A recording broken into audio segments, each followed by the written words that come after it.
call the special town meeting to order. The clerk will read the warrant.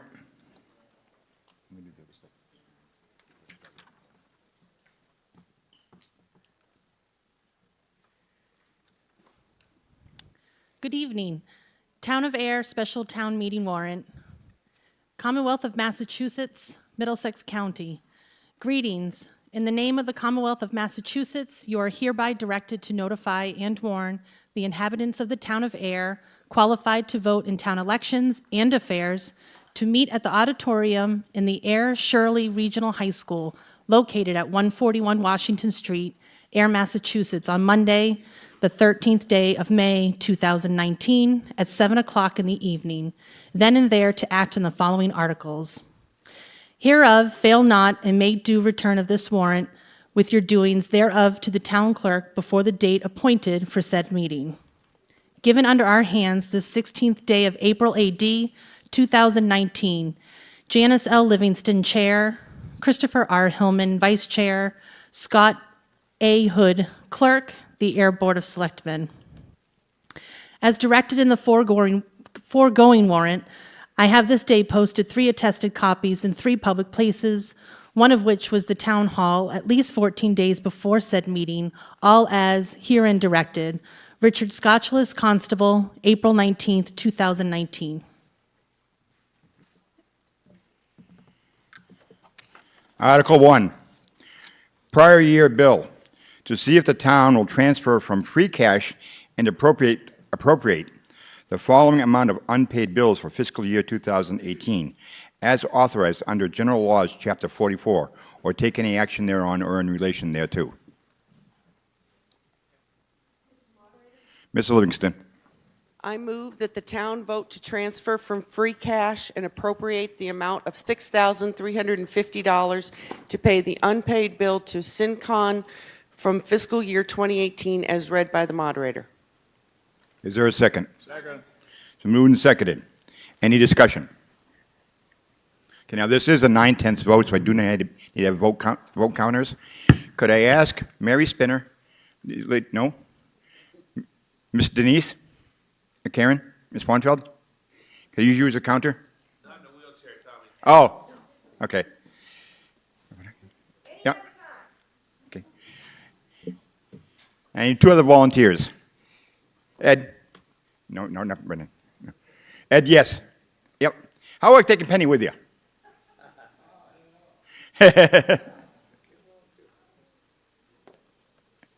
Okay, the lady up in back holding her arm up. Okay.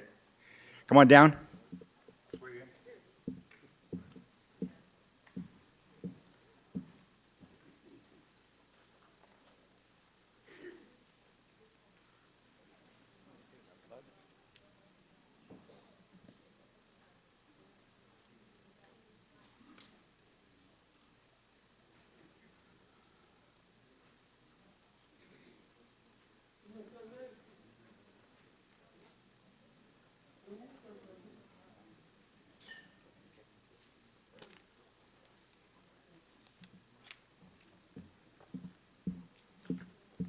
Folks, just so you know, this is the first time in town history we've had women counters. Okay, all those in favor, please say aye. Aye. Opposed?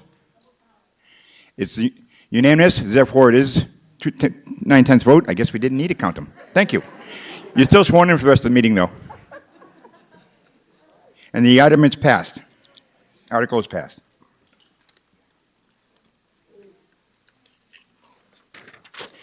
Article 2, supplemental appropriation.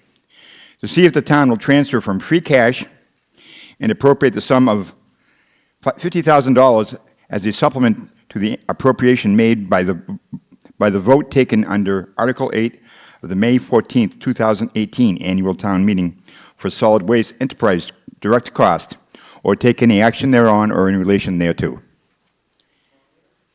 Mr. Hillman. I move that the town vote to transfer from free cash and appropriate the sum of $50,000 as a supplement to the appropriation made by town meeting under Article 8 of the May 14, 2018 annual town meeting for solid waste enterprise direct cost as read by the moderator.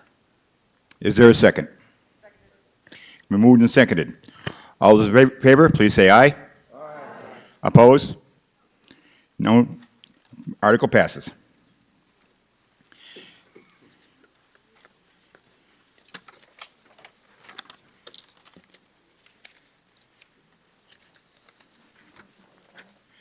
Do I hear a motion to adjourn? Moved and seconded. All those in favor, please say aye. Aye. Opposed? I didn't think so. Now I'm going to take some time to introduce people on the stage.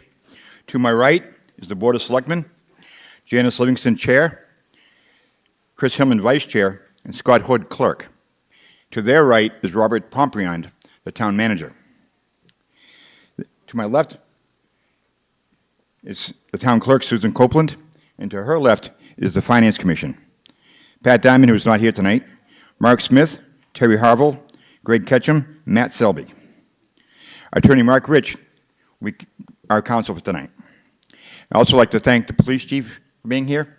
By him being here, it saves us money on a detail. So thanks, Chief. And also introduce the police chief, the fire chief right here, Mr. Pedrazi. I'd ask everybody to stand. Hopefully get it right this year. I pledge allegiance to the flag of the United States of America and to the country for which it stands, one nation, under God, indivisible, with liberty and justice for all. Okay, I'll start the annual town warrant, annual town meeting. I'll have the clerk read the charge.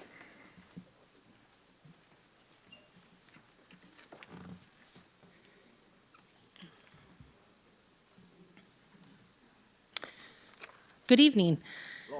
Town of Ayer Annual Town Meeting Warrant.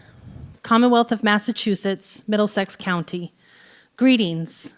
In the name of the Commonwealth of Massachusetts, you are hereby directed to notify and warn the inhabitants of the town of Ayer, qualified to vote in town elections and affairs, to meet at the auditorium in the Ayer Shirley Regional High School, located at 141 Washington Street, Ayer, Massachusetts, on Monday, the 13th day of May, 2019, at 7 and 5 minutes o'clock in the evening, then and there to act on the following articles. Hereof, fail not and make due return of this warrant with your doings thereof to the town clerk before the date appointed for said meeting. Given under our hands this 16th day of April, AD 2019, Janice L. Livingston, Chair, Christopher R. Hillman, Vice Chair, Scott A. Hood, Clerk, the Ayer Board of Selectmen. As directed in the foregoing warrant, I have this day posted 3 attested copies in the 3 public places, one of which was the town hall at least 14 days before said meeting, all as herein directed. Richard Scotchulis, Constable, April 19th, 2019. One more piece of, before we get going, stuff. Where'd it go? Every year it's been the annual tradition to remember people who served the town and passed away in the past year. We have Pauline Hamill, who was on the Board of Selectmen as well as Registrar of Voters. Harvey Flagg, Tree Warden. James Horgan, Zoning Board of Appeals. And last year, I omitted a person by mistake. This person served on the Planning Board from 1973 till 2009. He was on the Fire Department for 73 years, rising to the rank of Deputy Chief. He was Assistant Scoutmaster for Scout 2, Troop 2, for over 39 years. Mr. Peter Johnston. And I apologize for getting last year. Okay, Article 1. Actually, Article 1 is already passed. It's the town elections. Article 2, salaries of elected officials. To see if the town will vote to fix the salary and compensation of elected officials of the town of Ayer, as provided by Section 108, Chapter 41 of the General Laws, as amended, or take any action thereon or in relation thereto. Moderator, $520.20. Chairman, Board of Selectmen, $2,607.12. Members, $2,325.60. Assessors, $2,580.60. Assessors member, $2,299.08. The first assessors was the chairman. Mr. Moderator, Ms. Livingston. I move that the town vote to fix the salary and compensation of the elected officers of the town of Ayer as set forth in Article 2, as read by the moderator. So moved and seconded. Any discussion? There being none, all those in favor, please say aye. Aye. Opposed? Unanimous, therefore it passes.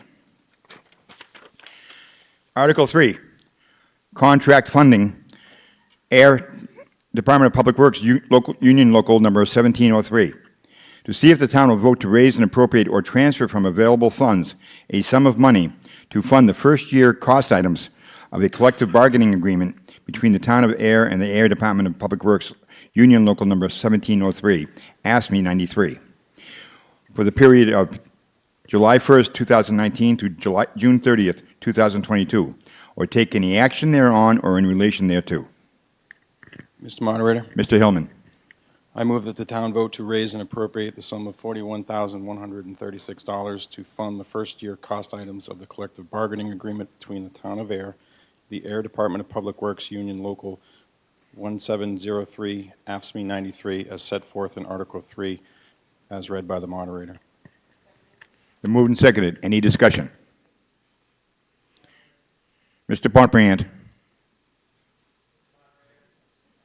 Is it that? If there is an objection through you, could I just show one slide on Absolutely, the impact? Yes, absolutely.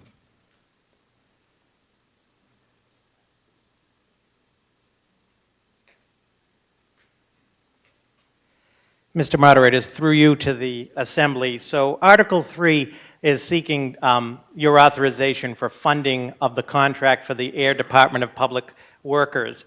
And as you can see on the screen, in green, the FY 2020 impact is $41,138. And over to the right, that includes a 2% wage increase, some clothing and boot increases, and a license increment for any of the workers that have specific licenses, specialty licenses, an increase.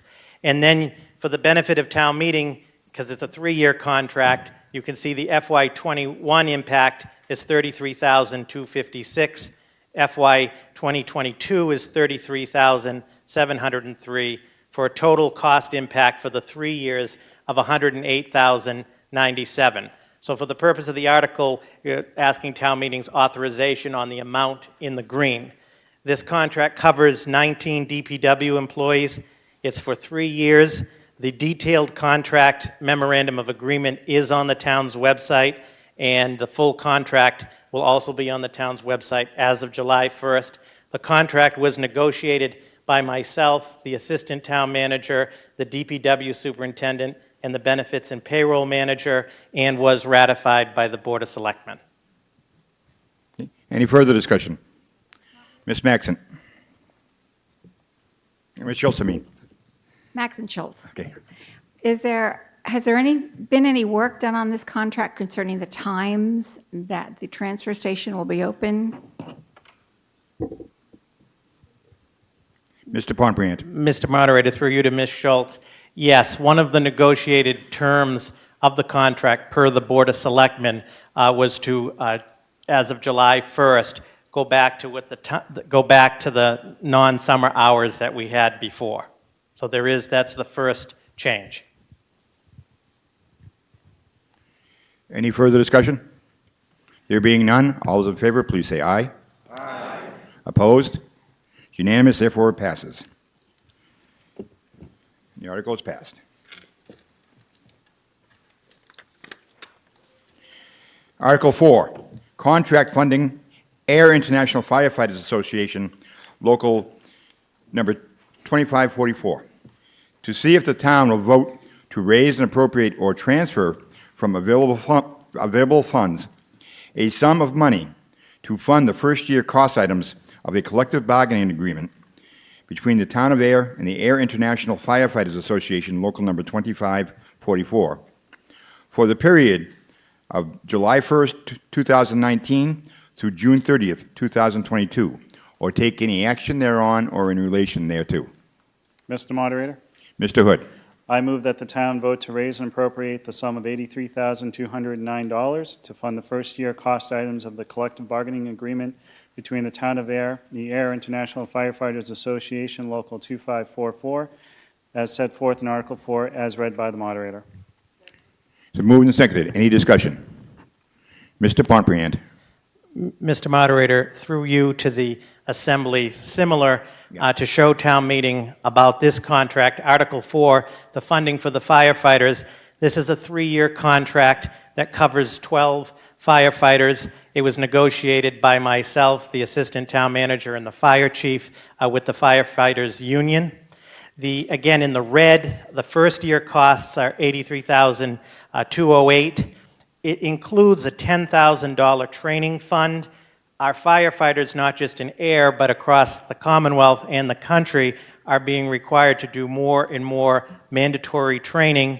And in working with Chief Pedrazi and the union, we would like to establish the appropriate resources to have the best trained personnel. So there is $10,000 in the training fund.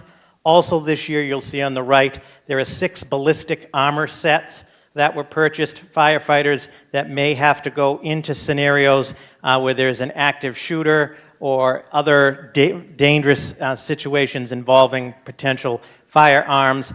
We are making a commitment and an investment to 6 of the armor sets initially. Also, there's a 2% wage increase for FY20. There are overtime costs and education incentives that are on parity with the police. In other words, firefighters that hold certain degrees or expertise, there is a financial incentive. So you'll see the first year is a higher number. Then the second year, FY21, is $47,791. The training fund goes up to $15,000 that year. FY 2020, the cost of $50,566, and the training fund is then up to $20,000 moving forward. So the total cost impact is $181,565 over the 3 years. Any further discussion? Ms. Bedurtha.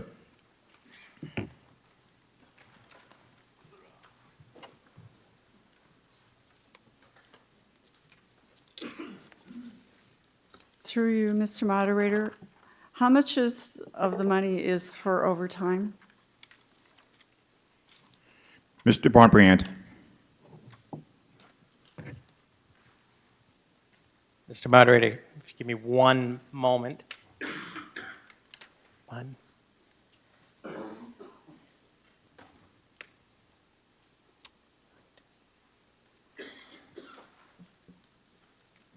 Mr. Moderator, well, I'm trying to get the estimated cost on that to Ms. Bedurtha. We had to, on some level, do some estimation because the overtime costs, of course, depend on the need for the overtime. So there could be more overtime or less. So of the, for FY 2020, estimated $28,000 is overtime. And then for the second year, estimated at $24,000, and then the third year estimated at $28,000. And again, that number varies depending on the situations facing the department. I just wanted to ask because it seems like a lot of money. Okay, any further discussion? There being none, all those in favor, please say aye. Aye. Opposed? The article passes.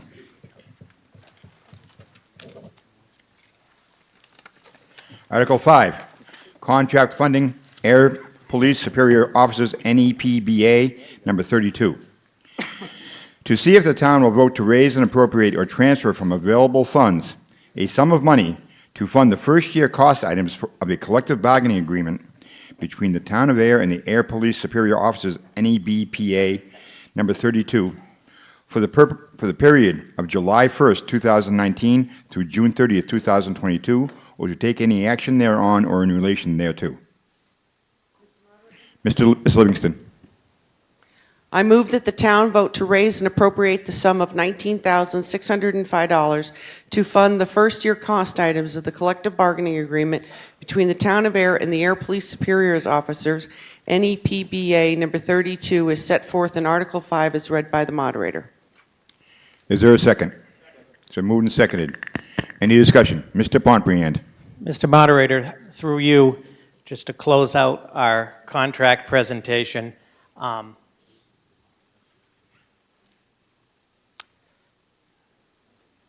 Article 5 is for the police superiors. We have 4 police sergeants that are in a union. This contract is for 3 years, covers our 4 police sergeants. It was negotiated by myself, the assistant town manager, the police chief, and the benefits and payroll manager.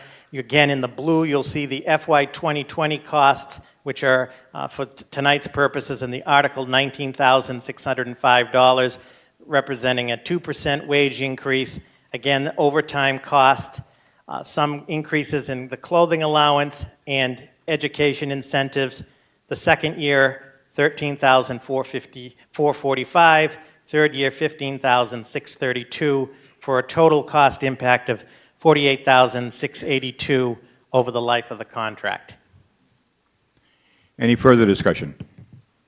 There being none, all those in favor, please say aye. Aye. Opposed? Unanimous, therefore it passes.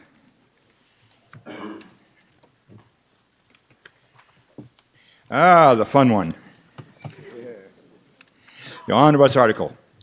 I'm just going to go through here and read out the items. If you wish to pass anything, just say pass, and I'll put a check mark next one. We'll come back to it, okay? Department 100, General Government. Selectmen, $261,760. Town Council, $110,000.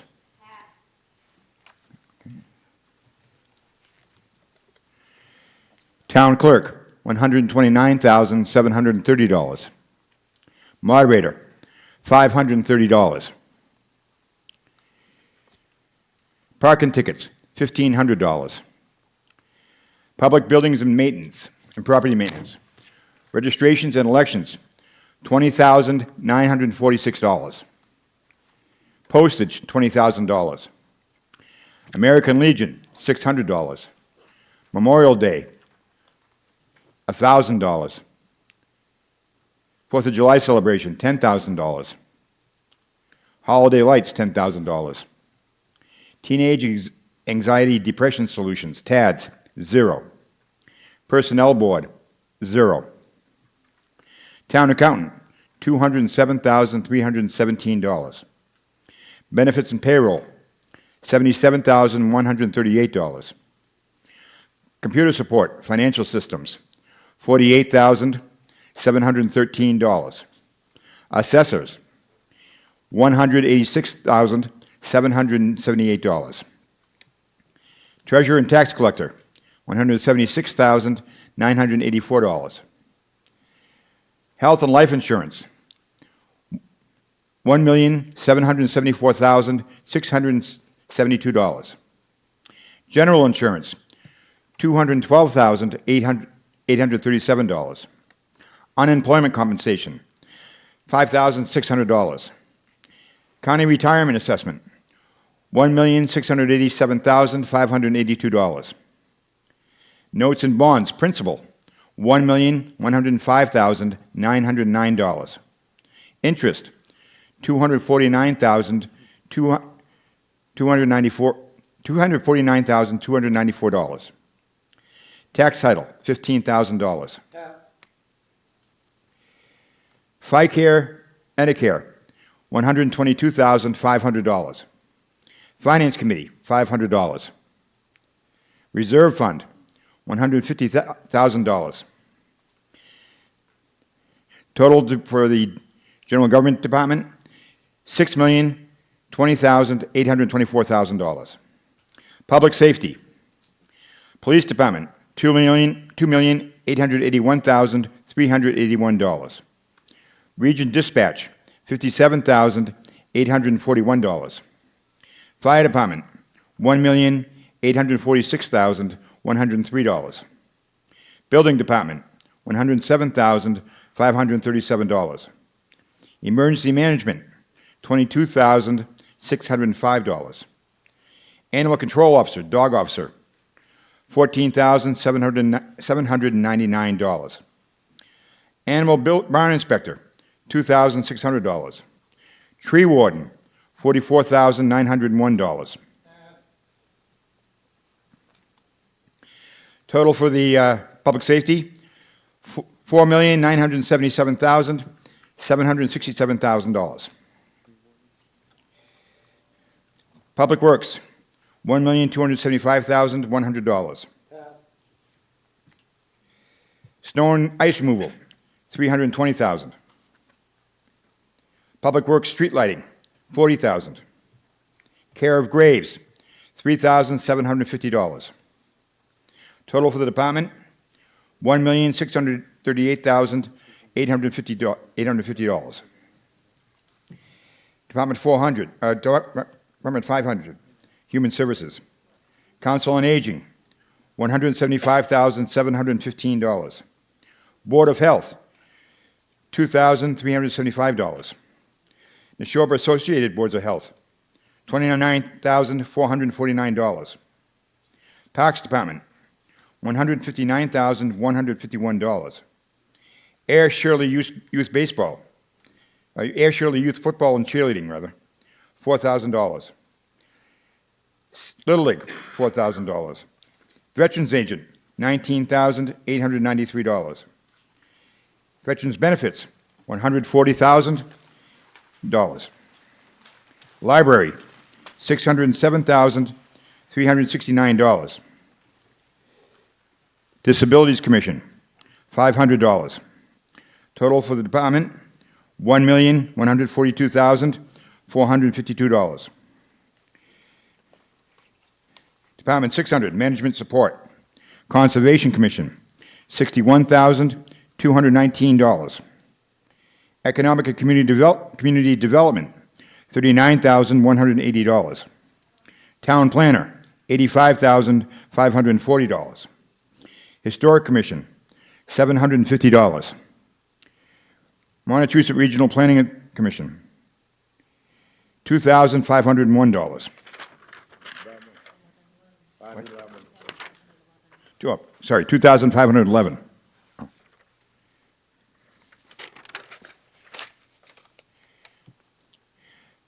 Numbers, Information Technology, $166,811.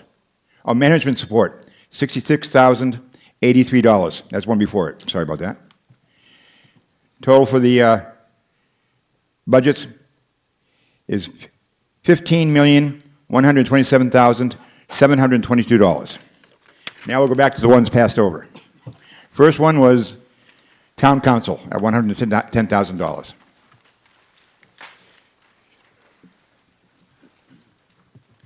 Ms. Maxon Schultz. Thank you. I believe that we've had a couple lawsuits against the town in the last few years, and so I'm wondering how we are able to go down on our town council budget. I know that on one lawsuit, there's a separate firm that's actually handling the court costs, and I don't know where they would appear in here. Maybe they're under a different budget, because this is called the, could take off my glasses, general operating budget, so maybe there's a different budget that comes under. I'd like to know some information about that. Mr. Pompriand. Mr. Moderator, through you to Ms. Schultz. So the town council line item that you have in the omnibus captures all of the town's legal costs through town council. And I developed this budget with town council and the town accountant. And I am pleased to report this year that we are able to reduce that budget from $130,000 to $110,000, a reduction of approximately $20,000.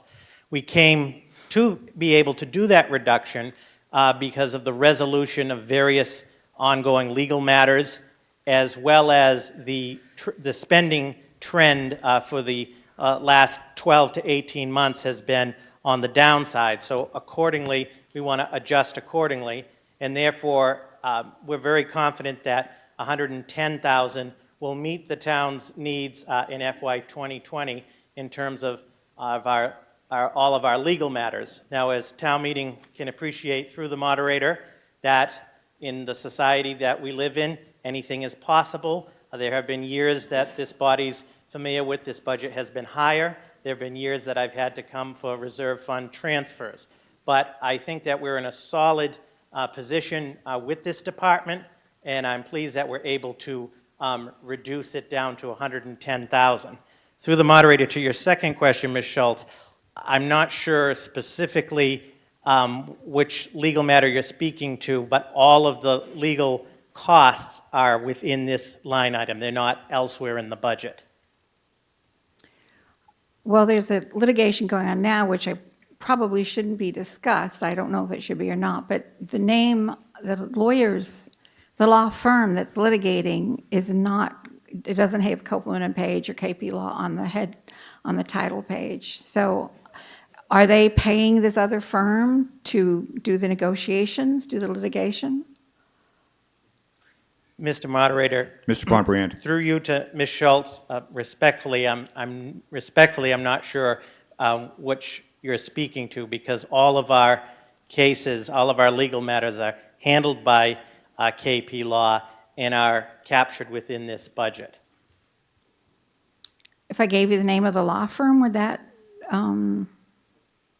Sure. Through the moderator. Let me get it. Yep.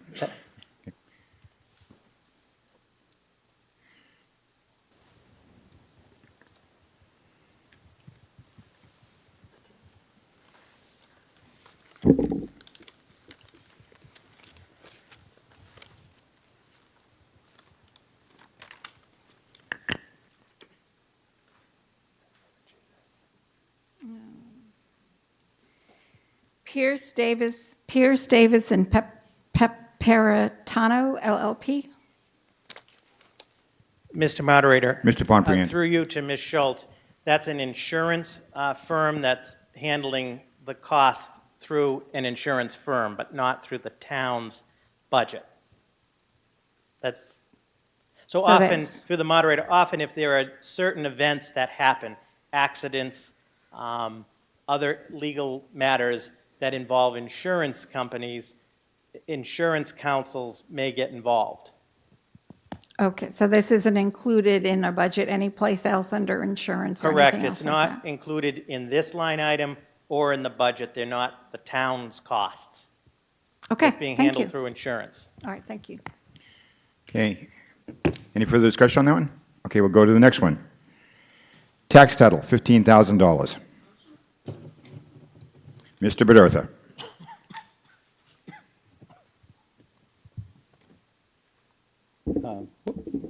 Basically, I'd just like to know why, why the increase in tax title. Does that have anything to do with the later articles that we're talking about, where we're taking property back, or is this just catching up?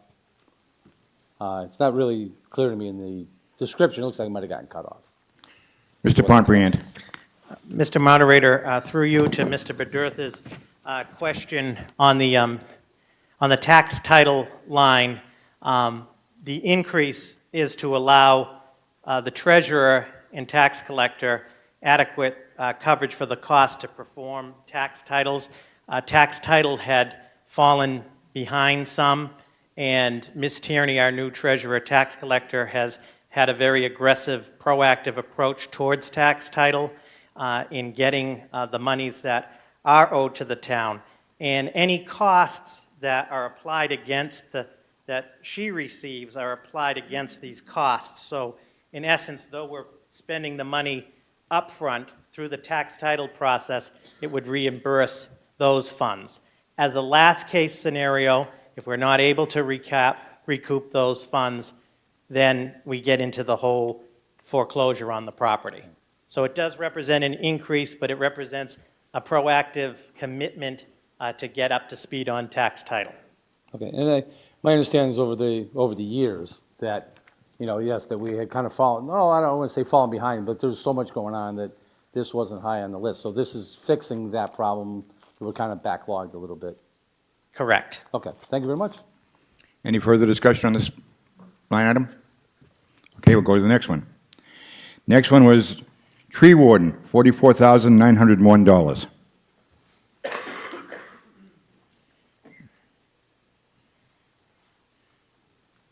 Mr. Curran. Mr. Moderator, I'm surprised I haven't noticed this before, but I'm struck by the fact that the tree warden is within the Public Safety Department and not the Public Works Department. And I guess I'm unclear on what the duties of a tree warden is as distinct from what the DPW would normally be doing in terms of taking care of the tree, or does the town have a professional arborist that evaluates the trees, or, so there are two things. Why is the tree warden within the Public Safety Department? I mean, I can only assume there's a danger of trees falling on people. And why not the duties of a tree warden overtaken by the Department of Public Works? Mr. Pontbriand. Mr. Moderator, through you to Mr. Curran's question. As town meeting will recall, for many years, the tree warden was an elected position until last year through special act when town meeting made it an appointed position. So it has historically been under public safety, to answer your question, just for as you elaborated, because it is a public safety issue. He spends most of his time looking at trees that are under the town's purview that pose a threat to property and or the public. So it's historically been under public safety. Also, per the special act that town meeting passed, though we've gone from an elected tree warden to an appointed tree warden, the incumbent tree warden shall serve as the appointed tree warden for the balance of his term. So when that change was made last year, there are 2 years remaining on his 3-year elected term. So it is still being treated as a separate function under public safety and as a separate entity. It is appointed now, and there may be discussions in the future as to how we address that.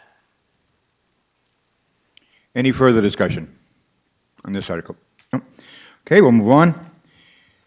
Public Works Department, $1,275,100. Mr. Bedurtha.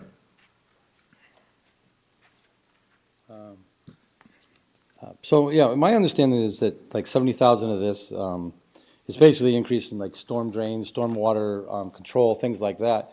And I guess I'm happy to see that this is broken out a little bit, just because I know there's a lot of requirements that are coming up in the very near future through APA, DEP on that. So I just really wanted to get up and say that I hope that we, it sounds like we're trying to take care of the stormwater proactively.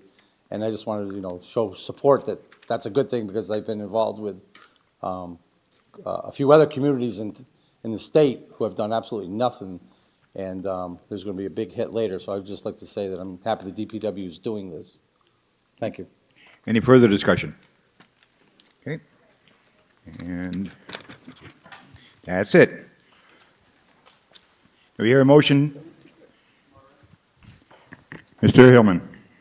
I move that the town vote to raise and appropriate the sum of money and transfer $198,184 from free cash to fund the omnibus items set forth in the FY 2020 omnibus as printed in the warrant and read by the moderator. Second. It's been moved and seconded. Any discussion? There being none, all those in favor, please say aye. Aye. Opposed? It's unanimous, therefore it passes.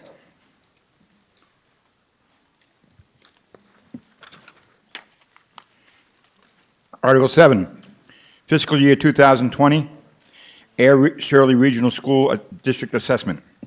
To see if the town will vote to raise and appropriate the sum of $11,015,80.83, and transfer $98,000 from free cash as required to fund the town's FY 2020 assessment for the Ayer Shirley Regional School District, and to raise and appropriate the sum of $952,315 for the town's portion of the Ayer Shirley Regional School District High School Building Project debt service, or to take any action thereon or in relation thereto.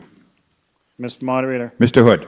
I move that the town vote to raise and appropriate $11,015,083 and transfer $98,000 from free cash as required to fund the town's fiscal year 2020 assessment for the Ayer Shirley Regional School District and raise and appropriate the sum of $952,315 for the town's portion of the Ayer Shirley Regional School District High School Building Project Debt Service as put forth in Article 7 as read by the moderator.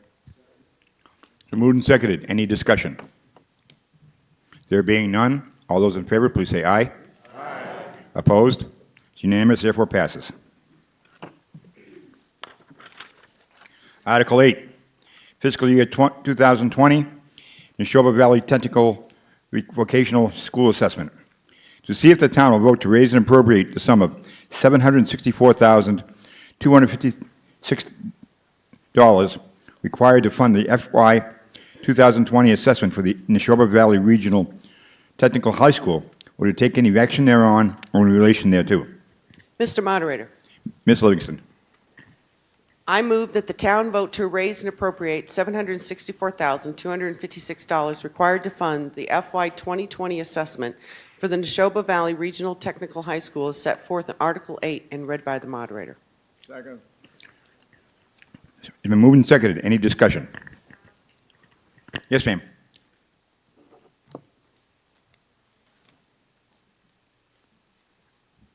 Susan Tordella Williams, 5 Hedgeway. So I have two questions. The first one is, how come there's a 12.3% increase over last year? The other, Ayer Shirley only has like a 4% increase. Mr. Pompriant. Mr. Moderator, through you, Cindy, I have a slide on the schools, Mr. Moderator, if that's okay. Is there anybody here from the school? Yes, and Mr. Moderator, through your authority, Ms. Jeannie Savoy, the business manager of the Neshoba Valley Technical High School, is here, and Mr. Chris Prell, who's the town's school committee member, is also here, through you if they want to add to it. The increase,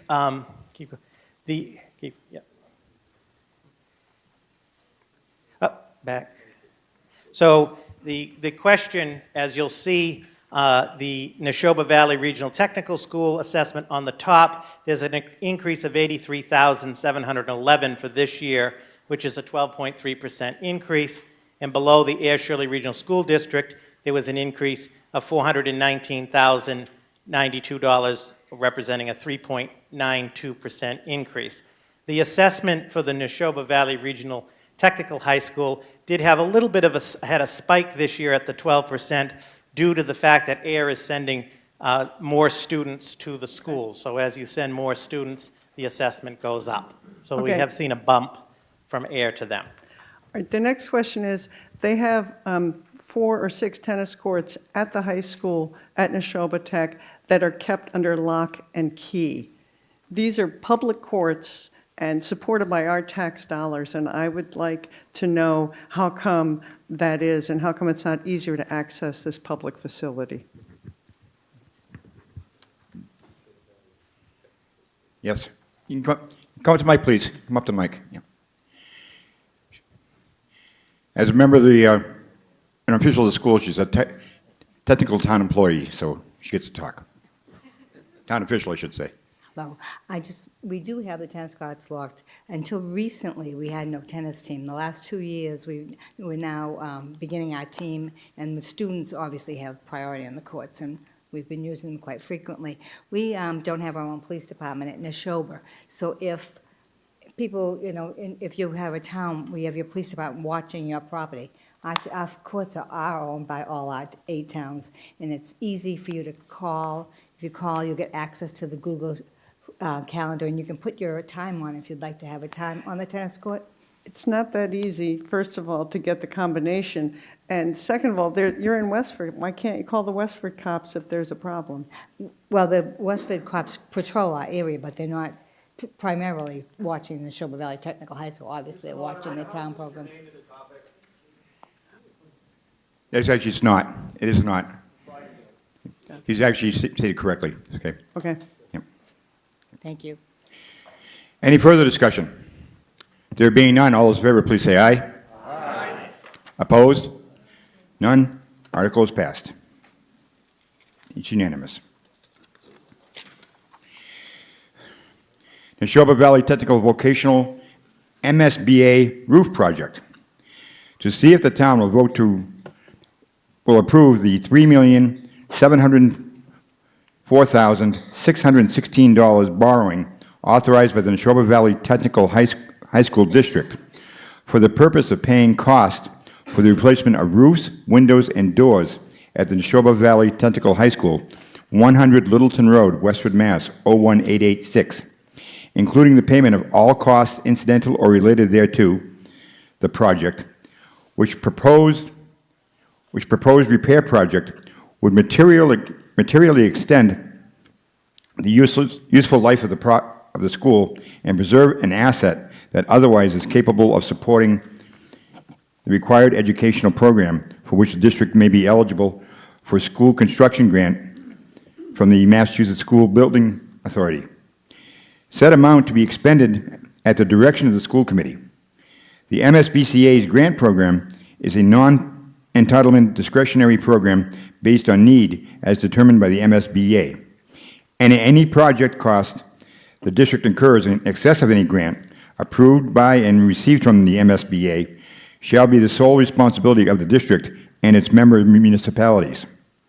Any grant that the district may receive from the MSBA for the project shall not exceed the lesser of 1, 55% of eligible approved project costs as determined by the MSBA, and 2, the total maximum grant amount determined by the MSBA, or to take any action thereon or in relation thereto. Mr. Hillman. I move that the town vote to approve the $3,704,616 borrowing authorized by the Neshoba Valley Technical High School District for the purposes of paying the cost of replacement of roofs, windows, and doors at the Neshoba Valley Technical High School as contained in the article and read by the moderator. It's been moved and seconded. Any discussion? Ms. Bedurtha.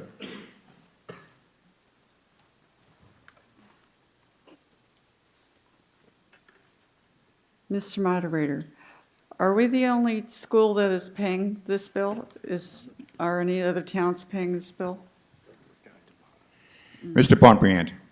Mr. Moderator, through you to Ms. Bedurtha, this article authorizes the Neshoba Valley Technical School District to do the borrow. We are not the only member. The Ayer, Shirley, Groton, Pepperell, Westford, Chelmsford, all of the member towns have this same article. And if this passes, we're authorizing the school district to do the borrow for this project. And as you'll see in your warrant under the explanatory note, the estimated cost, as they proceed with the borrow, the estimated cost for our portion of the roof project would be approximately $13,000 per year for a 20-year bond, or an estimated total cost of $260,000. So that would be Ayer's portion if this is authorized. Any further discussion? There being none, all those in favor, please say aye. Aye. Opposed? It's unanimous. Therefore, it passes.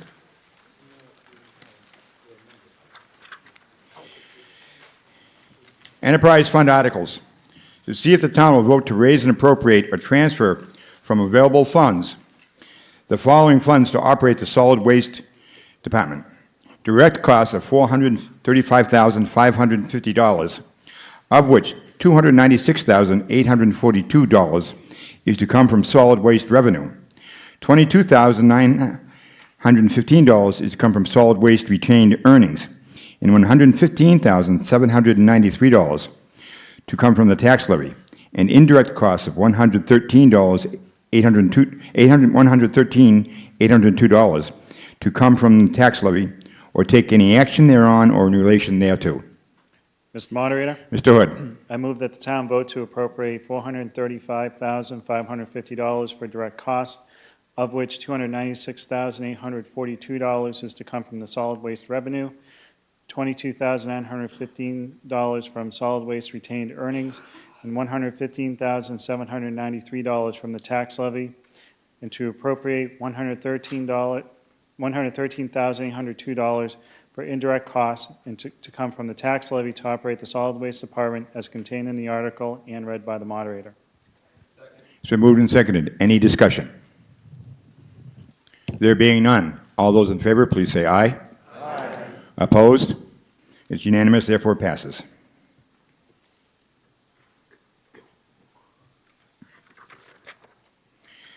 Article 11, ambulance. To see if the town will vote to raise and appropriate or transfer from available funds the following funds to operate the ambulance department. Direct cost of $198,595 is to come from ambulance revenue, and indirect cost of $388,654, of which $256,305 is to come from ambulance revenue, and $65,000 from ambulance retained earnings, and $67,349 is to come from the tax levy, or take any action thereon or in relation thereto. Mr. Moderator, Ms. Livingston. I move that the town vote to appropriate $198,595 for direct costs from ambulance revenue and appropriate $388,654 for indirect costs, of which $256,305 is to come from ambulance revenue and $65,000 from ambulance retained earnings and $67,349 from the tax levy to operate the ambulance department as contained in the article and read by the moderator. It's been moved and seconded. Any discussion? Mr. Bedurtha.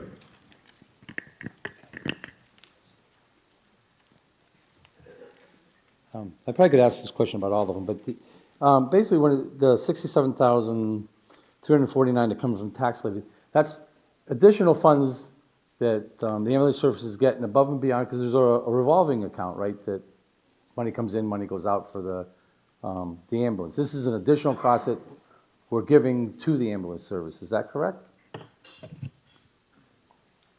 Mr. Pompriant.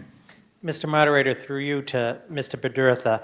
Mr. Bedurtha, so the $67,349 is from the tax levy because this is an enterprise fund, so after all of the ambulance costs and so forth, we still need this amount to make the fund whole. Okay. So it comes from the tax levy. So there's not enough money that comes in through Correct. usage fees, so it doesn't all get covered under the revolving account, so we've got to pay extra. Correct. So this $67,000 we have to subsidize from the general fund, and the major challenge we have, and Chief Pedrazi and Ms. Cabri have been working very hard on this, is the laws, the way they're set up with Medicare reimbursements, insurance reimbursements, and so forth. Getting the full amount is somewhat of a challenge. Okay, thank you very much. Any further discussion? There being none, all those in favor, please say aye. Aye. Opposed? It's unanimous, therefore passes. Article 12, sewer. To see if the town will vote to raise and appropriate or transfer from available funds the following funds to operate the sewer department. Direct cost of $2,965,062, of which $2,945,622 is to come from sewer revenue, and $19,440 is to come from the tax levy, and indirect costs of $350,424, of which $130,368 to come from sewer revenue, and $220,056 is to come from sewer retained earnings, or take any action thereon or in relation thereto. Mr. Hillman.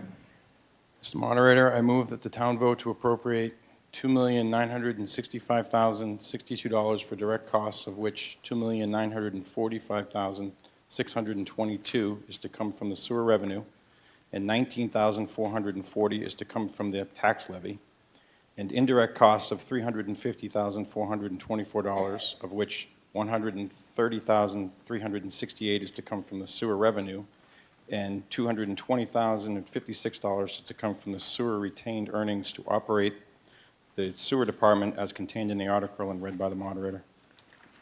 So moved and seconded. Any discussion? There being none, all those in favor, please say aye. Opposed? It's unanimous, therefore passes.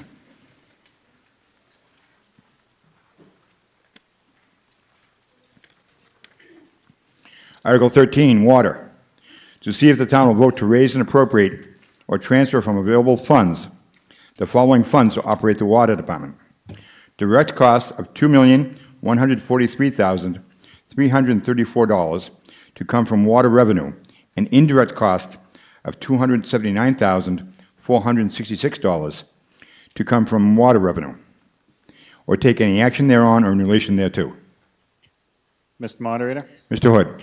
I move that the town vote to appropriate $2,143,334 for direct costs to come from water revenue, and indirect costs of $279,466 to come from water revenue to operate the water department as contained in the article and read by the moderator. Moved and seconded. Any discussion? There being none, all those in favor, please say aye. Aye. Opposed? It's unanimous, therefore passes.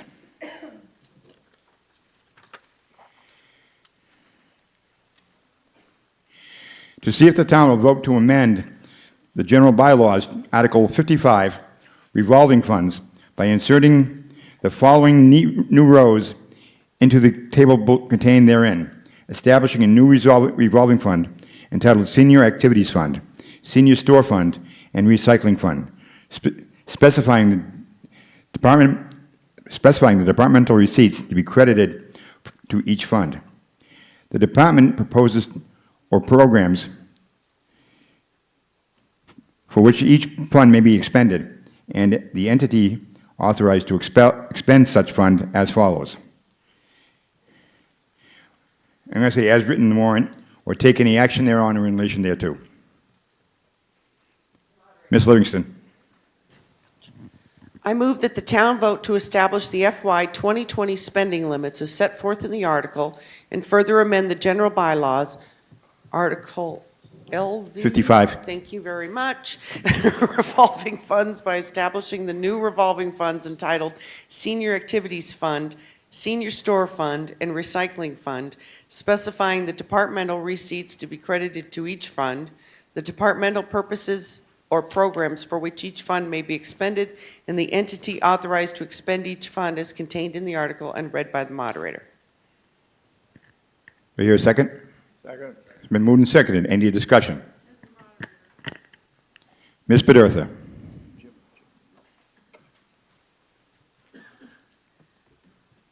Mr. Moderator, through Ms. you. Bedertha.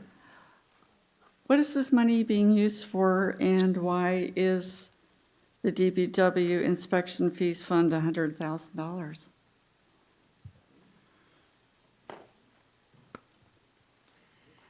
Mr. Pompriand. Mr. Moderator, through you to Mrs. Bedertha's questions. So the bylaw under Article 55 sets forth various revolving funds for specific purposes and specific amounts. So the first piece is the amendment before you in the article creates three new funds: the Senior Activities Fund, Senior Store Fund, and the Recycling Fund, and sets those limits as set in the warrant. Now, those limits, you're not actually appropriating that money. This article, town meeting is authorizing these revolving funds to be set up. The limit, for example, on the DPW inspection fees fund, which is already an established one at $100,000, as the DPW collects various inspection fees and so forth, it can go into this revolving fund, but no higher than $100,000. Those limits are set by town meeting. So all of these funds are financial instruments for the respective departments for the purposes set forth to be able to collect these funds. But we're not appropriating these amounts tonight. That's the limit in the fund. Are we going to be doing this every year? So through the moderator, to that question, the only time that we have to address, the town meeting addresses the bylaw, is if we're going to change a funding limit, which in this case, the fire alarm fund is going up to $75,000, or if we're going to create a new fund. But if we're not going to change anything, then this doesn't necessarily appear every year. It only appears when we change a funding limit or add or delete a fund. Okay, thanks, Bob. Any further discussion? There being none, all those in favor, please say aye. Aye. Opposed? It's unanimous, therefore passes.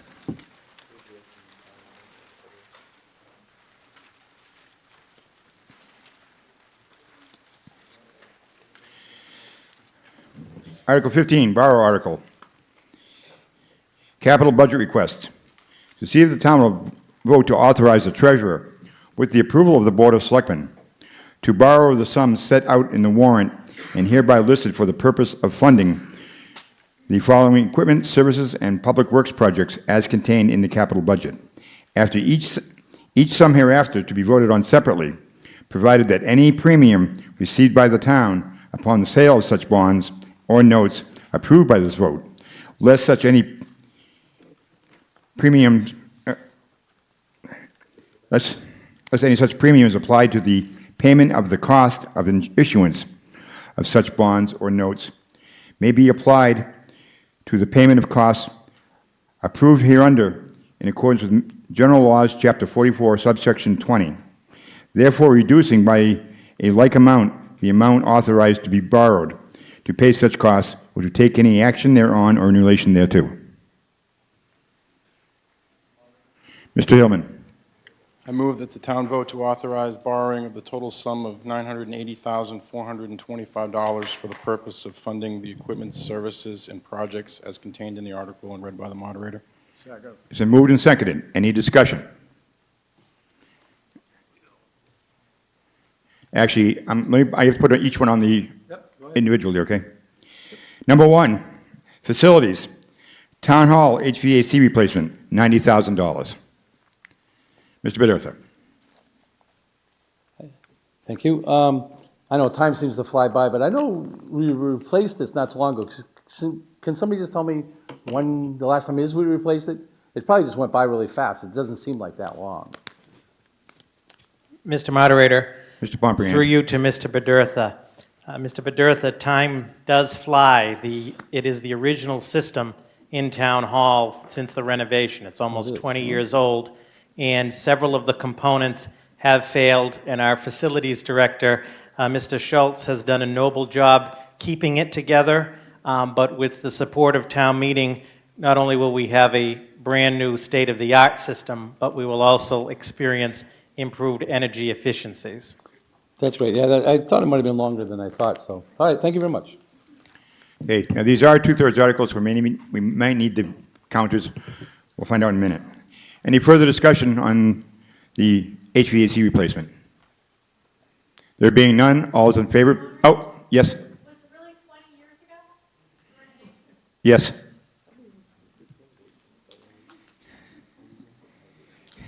the exact year was 20 years ago this year. That's not germane to the subject, ma'am. Okay? This is well, I'll actually authorize to borrow. You know. Point of order, Mr. It seems very germane. It is very germane. The underlying rationale for the need for the replacement of the HVAC was based on the determination that it's 20 years old. And she's asking for assurance that that is in fact Yeah, accurate. the town hall was renovated in 1999. Mr. Moderator. Mr. Pompriant. Through you to the town meeting. The facilities director informs me that the system is 2001. Oh. My apologies, so 18 years. Any further discussion? There being none, all those in favor, please say aye. Aye. Opposed? It's unanimous, therefore it is two-thirds and it does pass.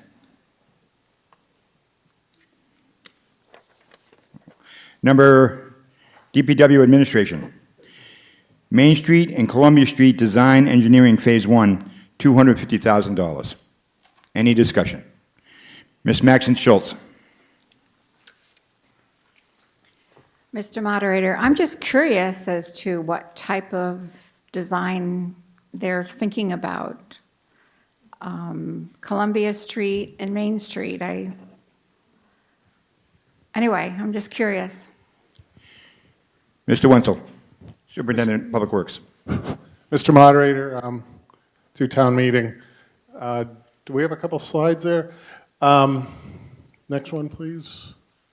So the project, we submitted, I don't know if you recall, last year at town meeting, we appropriated $20,000 to do the application to the state. The state has a transportation improvement program that funds major projects like this, because if we had to do it out of our Chapter 90 money, it would probably take about 20 years to get enough money to do it. It's a $3 million project, so we've been approved. So the next step is to start the design.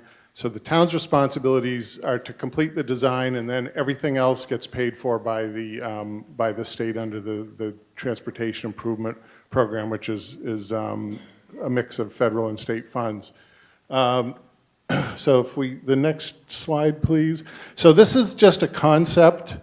There's a lot of engineering that needs to get done, but basically, if anyone's walked down Main Street, you notice it's getting a little tired. There's a lot of patches in the road. There's a lot of loose brick. We have a lot of comments about pedestrian safety.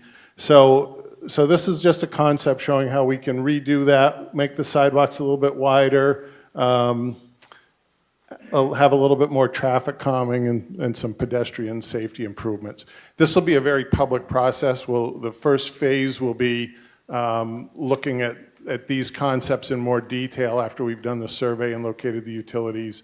And then we'll have some concepts. We'll do a public meeting on that, and then we'll get into the design submittal for the state. So you're talking more than just that one intersection. You're talking. Right. It's from Park and Main up to Columbia Street, and Columbia Street up to Central Ave. Okay, thank you. Any further discussion? There being none, all those in favor, please say aye. Aye. Opposed? It's unanimous, therefore is a 2/3 vote and it passes. DPW Highway, road paving, $150,000. Any discussion? There being none, all those in favor, please say aye. Aye. Opposed? It's unanimous, therefore is 2/3 and passes.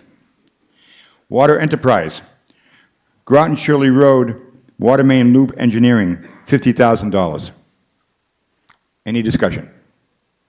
There being none, all those in favor, please say aye. Aye. Opposed? It's unanimous, therefore is 2/3 vote and passes. Grove Pond Filter Media Replacement, $158,074. Any discussion? There being none, all those in favor, please say aye. Aye. Opposed? Unanimous, therefore is 2/3 vote and passes. Sewer Enterprise, Infiltration Inflow Repairs, $282,351. Mr. Bedurtha.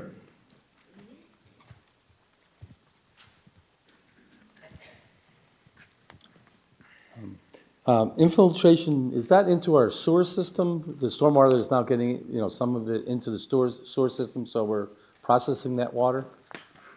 Yes, Mr. Wenzel. Mr. Moderator, to the town meeting. So inflow infiltration is water that gets into our sewer system that then goes down to our wastewater treatment plant, which we have to pay to treat, which is basically clean water. Mm-hmm. We have a capacity of about 1.8 million gallons a day at our treatment plant.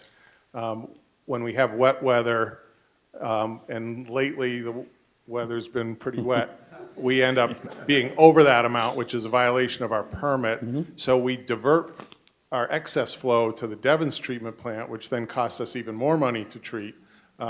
So we did, with money from both the town of Groton paid for a connection fee a couple of years ago, and we also at town meeting last year voted some money to do a inflow infiltration study. Inflow is water like where you may have a roof leader or a sump pump that pumps directly into the sewer. Infiltration is where you have cracks in the pipe, and I don't know if I don't have a good picture of it, but we found there's a lot of aging sewer in the town of Ayer, so we need to start appropriating money. You can see what the costs could be.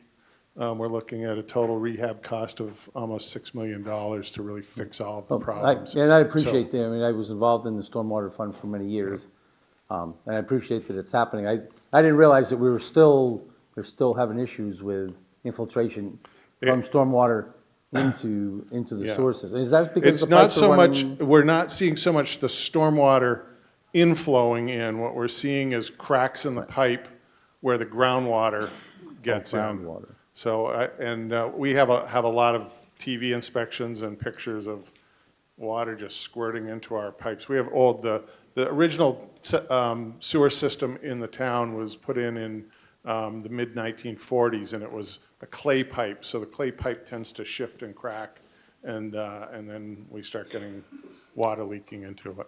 So this included like the issues they're having down near Rosewood where those pipes were all underwater. Right. And any cracks in that was automatically getting to the sewer Right. system. We have one of Okay. our main sewers runs right along Grove Pond Yeah. through Peroni Park and Bly Street. We have a lot of infiltration there. Let's see, we have Stone on Sandy Pond Road. We have a lot of infiltration on there, plus the sewer's in pretty bad shape. So, like I said, we got $6 million and we're just getting going. So this is kind of a get started money So until it's not we start. stormwater, it really is It's groundwater. infiltration of essentially. groundwater, correct. All right, thank you. Any further discussion? There being none, all those in favor, please say aye. Aye. Opposed? It's unanimous, therefore it's 2/3 and passes.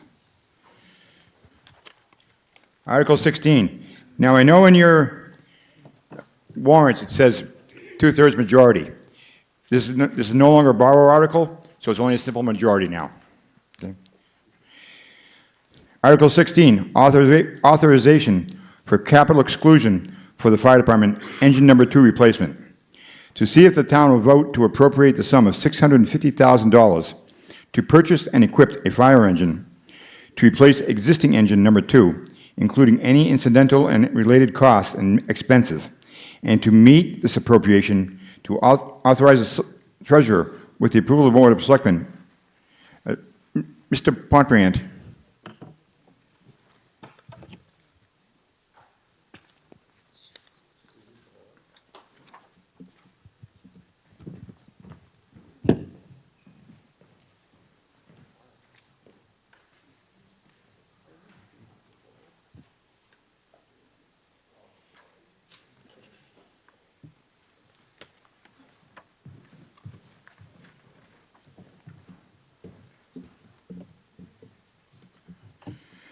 And to authorize the treasurer with the approval of the Board of Selectmen to borrow said sum pursuant to the provisions of General Laws, Chapter 44, subsection 7, or any other enabling authority, and to issue bonds or notes of the town thereof, therefore, provided that any premium received by the town upon the sale of any bonds or notes approved by this vote, less any such premium applied to the payment of the cost of issuance of such bonds and notes may be applied to the payment of costs approved hereunder in accordance with General Laws, Chapter 44, subsection 20, therefore reducing by a like amount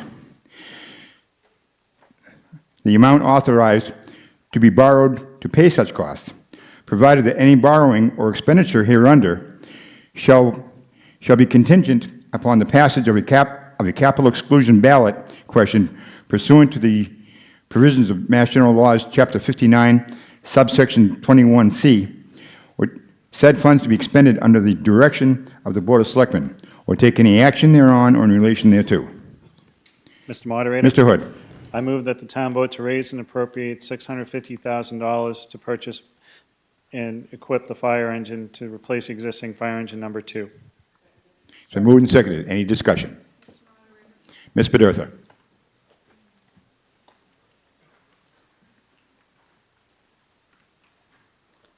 Mr. Moderator, through you, Bob, are you going to do a presentation on this? Oh, Okay. you do? Oh, okay.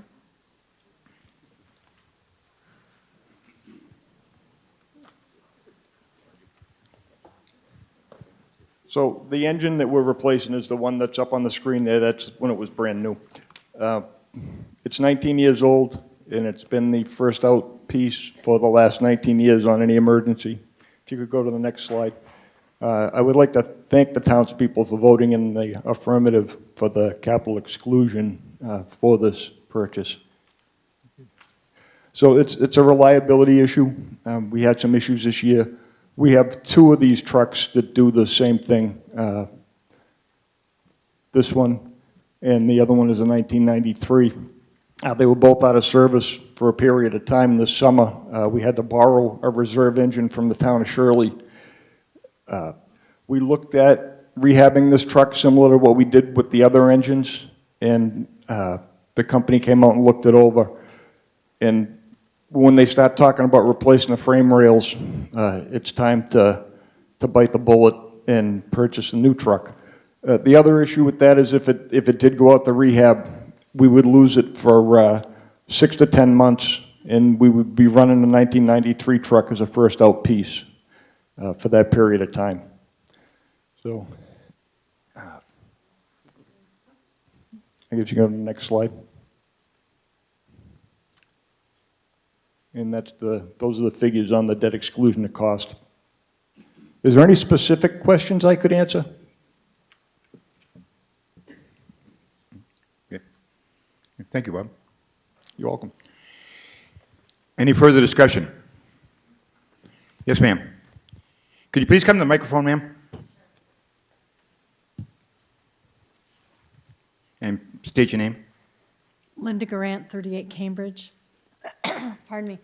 I support this wholeheartedly, but I always keep a good budget at home, and so I'd just like to ask, can somebody tell me, if we pass everything like we've been passing tonight, what the cost to a typical tax bill would be? Mr. Pompriant, I'm not even sure this is actually, Mr. Moderator, I am questioning the germaneness of this one. Well, you're asking me to spend money, and Okay. I want to know the impact Yeah, on but- me. so, Mr. Moderator, if through you, why don't I answer the cost impact to Article 16? So Article 16, the capital exclusion, what we're asking town meeting to do, and it had to pass a ballot, and as the chief mentioned on April 22nd, it did pass the ballot. If it passes here, the town would raise the $650,000 to buy the engine one time, and we would do that through the tax levy. And according to the Board of Assessors, the estimated average residential tax bill would be about $126 for 1 year. So we raise the $650, we buy the truck, and the $650 goes away. And I just want to clarify that that's what we mean by a capital exclusion. There is no borrowing. We are not raising the tax levy by $650 permanently, and it's not an override. So through the One moderator, time. within the scope of this, your average estimated impact for 1 year would be about $126. And what do you consider the average home value? The Board of Assessors based that on an average home value, I believe, of $320,000. Thank you. Any further discussion? There being none, all those in favor, please say aye. Aye. Opposed? It's unanimous, therefore it passes.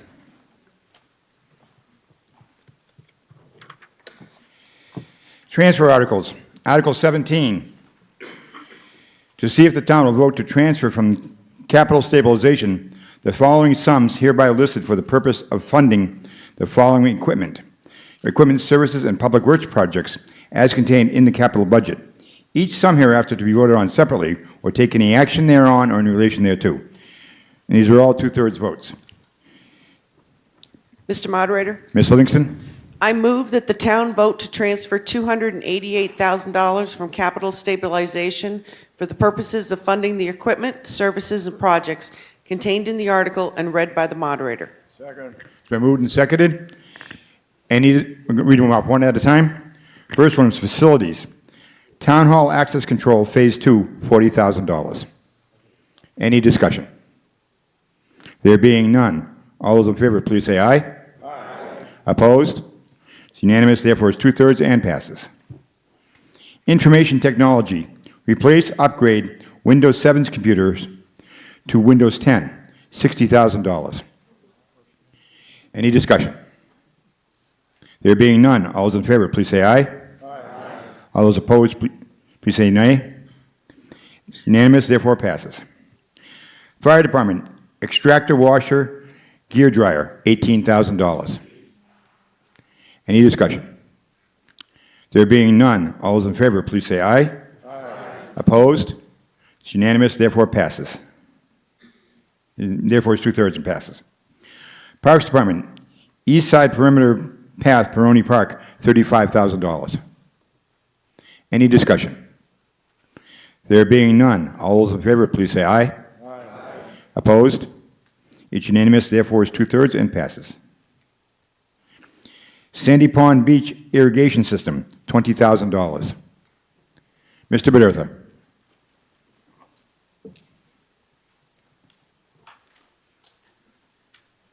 I understand that, we're trying to keep this area nice. However, I think, from my understanding, that starting this year, or at least for this year, maybe other years, that we're pretty much going to restrict any use of outside water for watering of anything in town, residents or town, I would hope. So I'm not sure that this is appropriate at this time to put the irrigation system in if we're not going to be able to supply it with water unless it's coming from another source. Yes, sir. Mr. Moderator, to you. Yes. Mr. Bedertha, this project is something that we've been trying to get together for some time now. And of course, the new information that just came up with the water and irrigation is relatively new. And perhaps we can get more information on this as time goes by. But we're assuming this is not going to be a long-term thing that we're not going to be able to do forever. So we would like to get the irrigation project started and be able to use it once we do have clearance to be able to do so. Okay. So, Jeff, I think you've been looking to do this for a while, and I'm assuming that every year it goes up a little bit. The installation has been going up every year. So what you're saying is we want to put it in now to avoid a little bit more of a cost increase, and then hopefully water becomes available and we can actually use it. So we're actually, overall, going to be saving some money by not keep pushing it off. Mr. Moderator? Yes. Yes. Thank you very much. Mm-hmm. Any further? Ruth Maxon Schultz. Has any thought been put to this concerning using just the Sandy Pond water instead of using our town water, which has been processed and spent a lot of money taking care of it? Mr. Moderator? We actually have looked at that potential, and the systems that we saw and advice that we got from different contractors advised us not to, because what happens is when you try to filter the water in from the pond to do that, the water going through the whole system can get jammed up really easily with any microparticles that you pull out of the pond. So there's not really an appropriate filter system that can allow you to do that and then not jam up your irrigation system. Anyone who has irrigation systems might know the heads can get clogged really easy with sand or other grains that you have to have more clean water to go through. Okay, thank you. Any further discussion? There being none, all those in favor, please say aye. Aye. Opposed? No. I heard a couple of no's, but in the moderator's opinion, it is a 2/3 vote and therefore passes. DPW Administration, Main Street light upgrades, $70,000. Any discussion? Ms. Bedertha.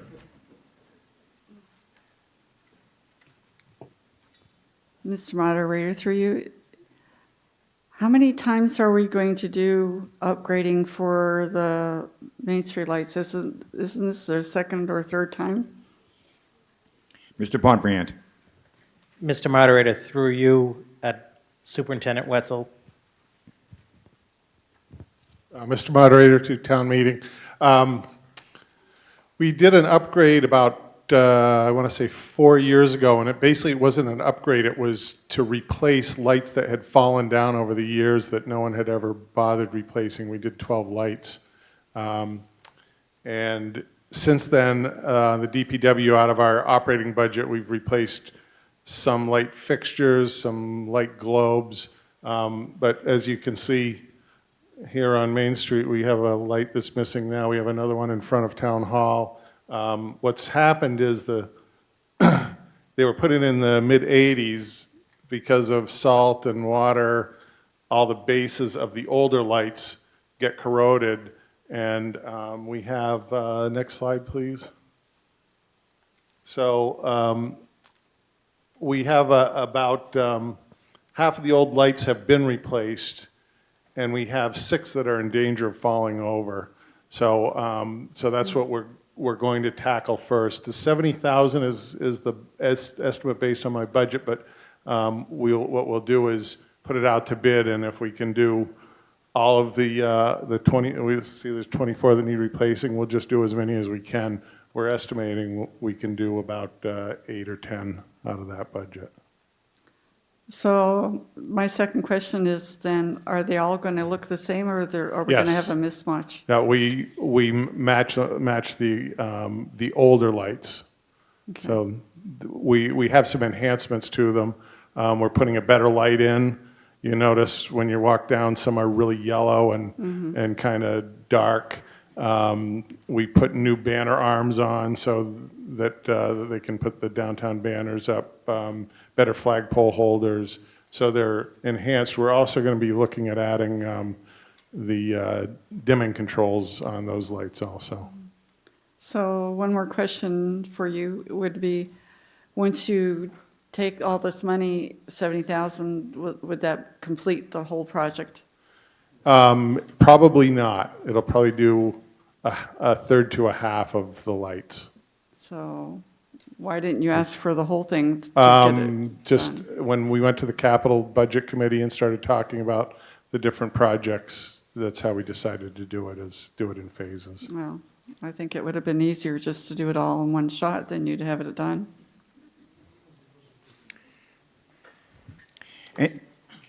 Yes, sir. One small question. If we do redo Main Street, is that going to affect this? Will it be redone, or? We would probably reuse the lights that are. Be able to reuse them? Yeah. Okay, all right, thanks. Any further discussion? There being none, all those in favor, please say aye. Aye. Opposed? It's unanimous, therefore is 2/3 and passes. DPW Highway, 0 Park Street paving, $25,000. Any discussion? What is it? Hey, come to the microphone, ma'am. And address the moderator. Mr. Moderator, what is it? Mr. Wenzel. Mr. Moderator, through you. I have a slide that I think shows where 0 Park Street is. That's the little triangular parking area that's across from the old new car next to the Dunkin' Donuts. The fire department is, you can see the bottom corner of the fire department parking area. So the town bought that property about 4 years ago.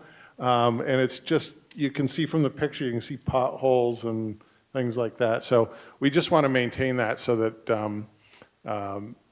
we don't have to keep going out and patching potholes. And one of the things that we are planning to do in conjunction with the MART parking project is to start charging people to park in this lot also. Oh. Thank you. Any further discussion? There being none, all those in favor, please say aye. Aye. Opposed? It's unanimous, therefore is 2/3 and passes. DPW Highway, mobile signboards, $20,000. Any discussion? Mr. Moderator, Yes. what is it? Mr. Wenzel. Mr. Moderator, to the town meeting. If you drive past the Air Police Station, there's a mobile signboard out in front there.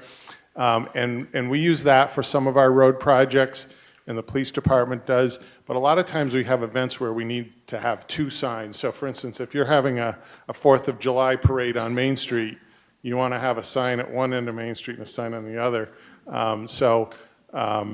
What we have been doing is borrowing Devon's when it's available. But it would really help with public safety and detours if we had two in town. Also, occasionally, the police department's light is not working, and so we end up either having to borrow or rent one. So This is to buy one new one? a new one, yes. Thank you. Any further discussion? There being none, all those in favor, please say aye. Aye. Opposed? It's unanimous, therefore it's 2/3 and passes.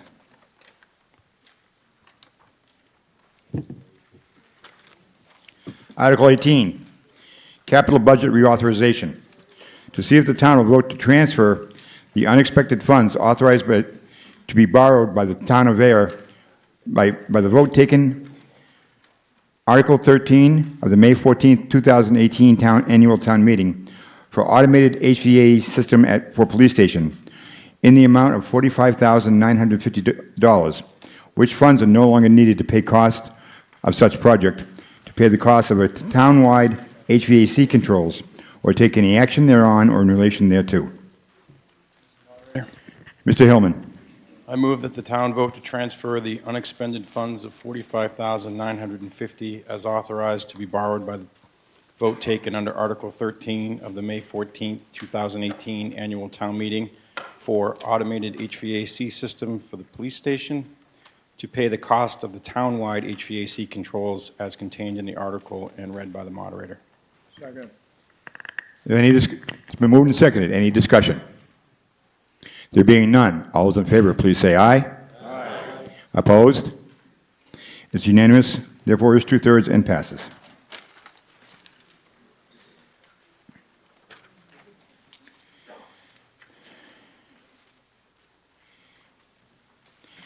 Article 19, transfers of unexpended bond proceeds for Grove Pond filter media replacement. To see if the town will vote to transfer the following amounts that were previously appropriated and raised by borrowing under the following votes of the town, as such amounts are no longer needed to complete the projects for which they were initially borrowed, to pay the additional costs of the Grove Pond filter media replacement. Amount to be transferred, $951. Article 19, May 14th, 2012 town meeting. Original purpose, cross-county water main transmission engineering.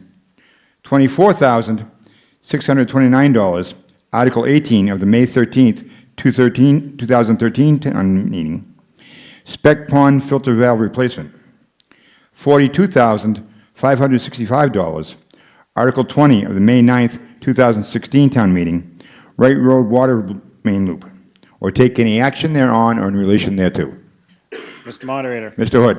I move that the town vote to transfer the amounts set forth in the article that were previously appropriated and raised by borrowing under the town meeting votes set forth in the article to pay for the additional costs of the Grove Pond filter media replacement as contained in the article and read by the moderator. Second. It's been moved and seconded. Any discussion? Mr. Moderator. Mr. Pompriant. Through you to town meeting, just for town meeting's benefit on this article. The Grove Pond Media project, which you approved under Article 15, the total project is $275,000. Under Article 15, we're borrowing $158,074 for that. So rather than having to borrow the full amount through the work the finance manager, DPW superintendent, and our team, all of these projects have been completed, and these are the remaining amounts which we are transferring to apply towards that Grove Pond filter media project. So the benefit is we don't have to borrow the full $250,000. Thank you, Mr. Pompriant. Any further discussion? There being none, all those in favor, please say aye. Aye. Opposed? Unanimous, therefore it passes. Article 20, transfer of receipts reserved for borrow for the Grove Pond filter media replacement. To see if the town will vote to transfer $48,781 from water receipts reserved for borrow to pay the additional cost of the Grove Pond filter media replacement, or take any action thereon or in relation thereto. Mr. Moderator, Ms. Livingston. I move that the town vote to transfer $48,781 from water receipts reserved for borrow to pay the additional cost of the Grove Pond filter media replacement as contained in the article and read by the moderator. So moved and seconded. Any discussion? There being none, all those in favor, please say aye. Aye. Opposed? It's unanimous, therefore passes.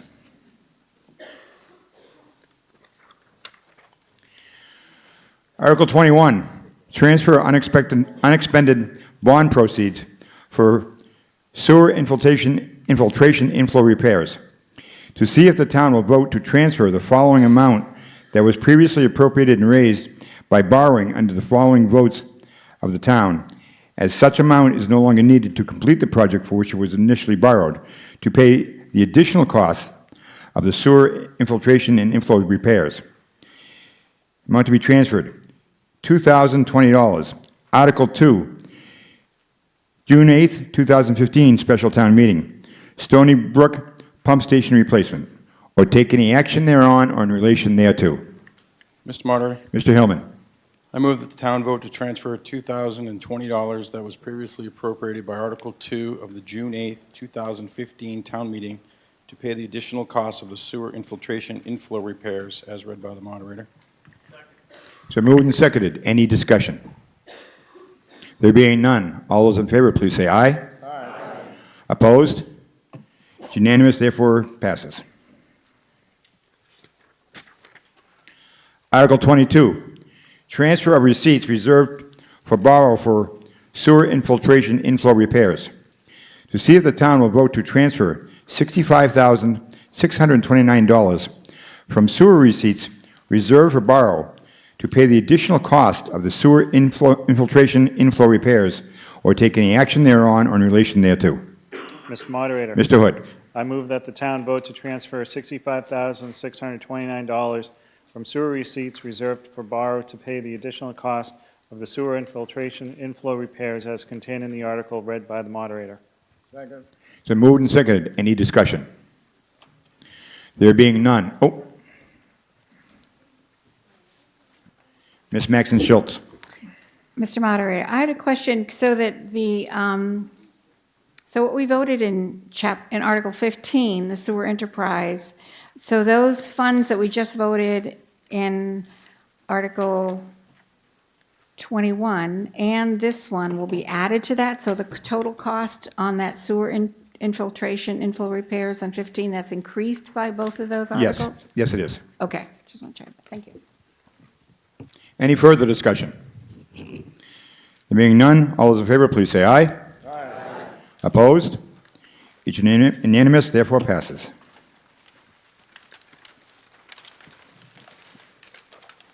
Article 23, replace basketball hoops at Sandy Pond Beach. To see if the town will vote to appropriate and transfer $10,000 from free cash to replace the basketball hoops at Sandy Pond Beach, or take any action thereon or in relation thereto. Mr. Moderator, Ms. Livingston. I move that the town vote to transfer $10,000 from free cash to replace the basketball hoops at Sandy Pond Beach as contained in the article and read by the moderator. It's been moved and seconded. Any discussion? There being none, all those in favor, please say aye. Aye. Opposed?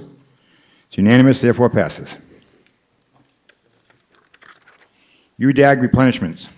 To see if the town will transfer $230 from free cash to replenish the Urban Development Action Grant account for the following: Worthingdale Depot Square eminent domain settlement, $230,000, or take any action thereon or in relation thereto. Mr. Hillman. I move that the town vote to transfer the amount of $230,000 from free cash to replenish the Urban Development Action Grant, UDAG, account for the Worthingdale Depot Square eminent domain settlement as contained in the article and read by the moderator. Been moved and seconded. Any discussion? Mr. Bedurtha.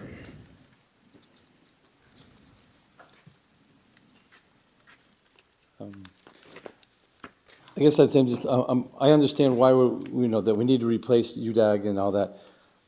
I just wanted to say, that I'm really not happy with the whole process of how this was all done with Depot Square. So I would say no, I'm not in support of this. I think it could have been done much better and cost the town a lot less money. Any further discussion? Moderator. Mr. Sullivan? Connie Sullivan from 79 East Main Street. Can anyone on the board or town administrator tell us what is the balance that we currently have for the UDAG funds? Mr. Pombriand? Mr. Moderator, through you to Mr. Sullivan, the current balance as of right now in the UDAG, the Urban Development Grant, just is $2.7 million is the current balance. Thank you. Ms. Maxon Schultz? I'm curious about this because we were told when we voted the eminent domain, that was very legal, and it was, but I understand there was a lawsuit against the town concerning this, and they received a payment because it wasn't done correctly. I would like an explanation of that, please. This is just on the replenishment of the UDAG. Well, we voted to take it by eminent domain, and the eminent domain is mentioned here. And there's also another article saying to take other things by eminent domain, and so I'm very Mr. Pombriand. concerned about that. Mr. Moderator, through you to Ms. Schultz, within the extent of the scope of Article 24. You are correct. Town meeting in May of 2017 voted unanimously to authorize the Board of Selectmen to take the property and the Advocates Building at Depot Square for the purposes of the MART project. At that discussion in May of 2017, I reviewed this. I know myself, Town Council, and others, though advising that you pay a fair appraisal price for the property in eminent domain, in any eminent domain proceeding, you do run the risk of there being litigation, which there was. And I'm not at liberty to get into the details of that litigation. However, the Board of Selectmen, myself, and Town Council were able to work on a negotiated settlement that was considerably reduced from what was being sought. And this Article 24 seeks to replenish $230,000, which represents about a third of the total settlement, which was close to $650,000 total to settle it. But based on various parameters within the budget, we're recommending financially we're going to have to replenish this over a series of town meetings. So this is just 1/3 of the payment back that has got to be put in? That is correct. So we'll be doing this for the next 2 years? Through the moderator, to be determined, again, to do the full amount at this town meeting was not in the best interests of the town based on all of the other financial items. We feel that this is an appropriate phased-in approach to replenish it. So what was the original payment that we were going to pay them if they had not sued us? The price on this, what we took by eminent domain? Yeah, this is we're getting way far from the field. Yeah, this is not germane to the question. This is only on whether or not we're going to replace the UDEG funds. That's it. Not on the eminent domain, not on how much we paid, how much they offered. We don't get into that here. No, that's what selectmen and town council deal with. Okay. So, any further discussion? Ms. Bedertha.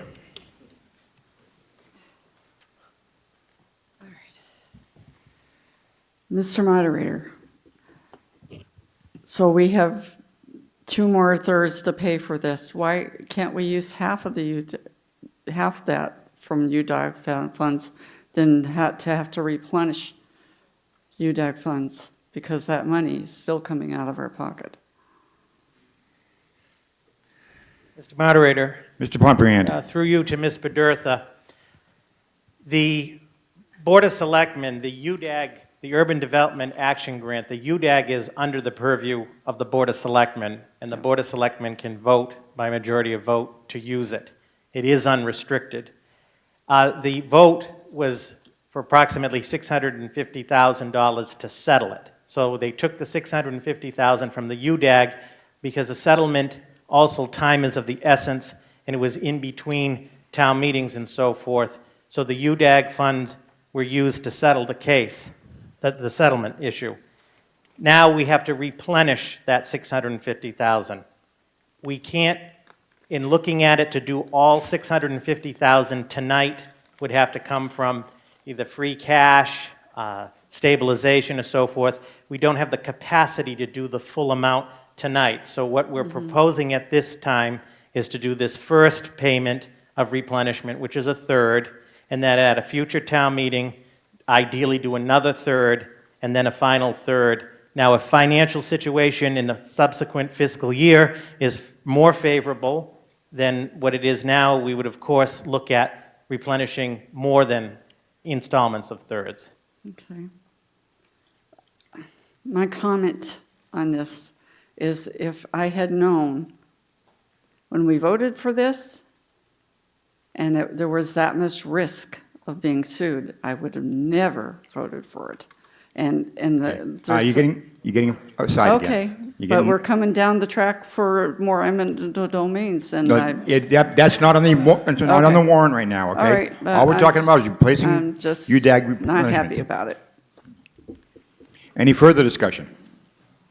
There being none, all those in favor, please say aye. Aye. Opposed? No. One no. Two noes. It's passed. Article 25, Gas Bay 45, OPEB, Post-Employment Benefits Fund. To see if the town will vote to raise and appropriate $123,000 and to transfer $177,000 from free cash, totaling the sum of $30,000 to meet the town's obligation under the Government Accounting Standards Board, Statement 45, to fund the town's future obligations for the cost of other post-employment benefits, or to take any action thereon or in relation thereto. Mr. Moderator, Mr. Hood. I move that the town vote to raise and appropriate $123,000 and transfer $177,000 from free cash for a total of $300,000 to meet the town's obligations under the Government Accounting Standards Board, GASB Statement 45, for the purpose of funding the town's future obligation for the costs of other post-employment benefits, or OPEB, as contained in the article and read by the moderator. It's been moved and seconded. Any discussion? There being none, all those in favor, please say aye. Aye. Opposed? It's unanimous, therefore passes. Raise and appropriate articles. Article 26, first year's interest, general fund borrowing. To see if the town will vote to raise and appropriate the sum of $41,650 required to provide for the first year's interest charges and associated administrative expenses on all general funding borrowing/bonding authorized by this town meeting, or take any action thereon or in relation thereto. Mr. Moderator, Ms. Livingston. I move that the town vote to raise and appropriate $41,650 required to provide for the first year's interest charges and associated administrative expenses on all general fund borrowing/bonding authorized by this town meeting as contained in the article and read by the moderator.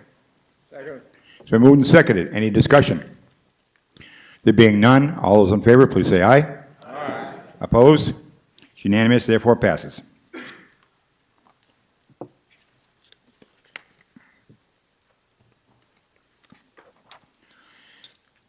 Article 27, funding for aquatic weed control for town ponds. To see if the town will vote to raise and appropriate the sum of $30,000 for the purpose of funding the aquatic weed control program for the town's ponds and any incidental and related costs and expenses, or take any action thereon or in relation thereto. Funds are to be spent by June 30th, 2022. Unexpected funds on June 30th, 2022 to close and revert to general fund balance. Mr. Moderator? Mr. Hillman. I move that the town vote to raise and appropriate $30,000 for the purpose of funding the aquatic weed control program for the town's ponds as contained in the article and read by the moderator. It's been moved and seconded. Any discussion? Mr. Bedertha.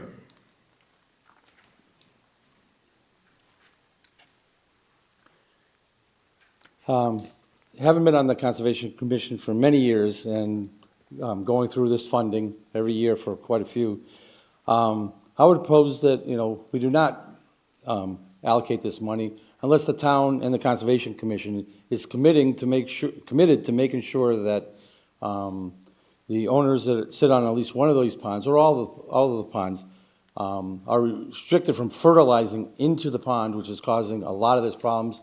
I don't see that the pond, at least one pond, does not even actually have public access. I would not support this anymore until we actually put something in place that stops fertilization into the pond, which is adding to the weed problem every single year. And unless that's done, I would say that, maybe it's time to stop doing this. Any further discussion? Yes, sir. Come up to the microphone, sir. Yes. And folks, when you come up here, please state your name. I don't know everybody in town anymore. And I'm getting old. Keith Henderson. Okay. I'm curious if there's any alternatives to treating the pond with herbicides.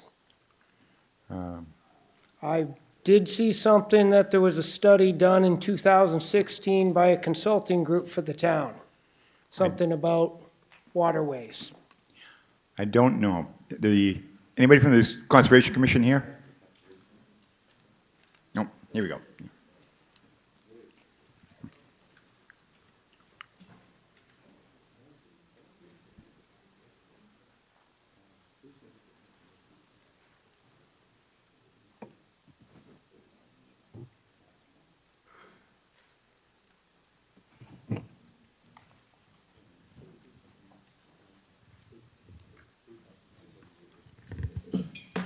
Mr. Moderator.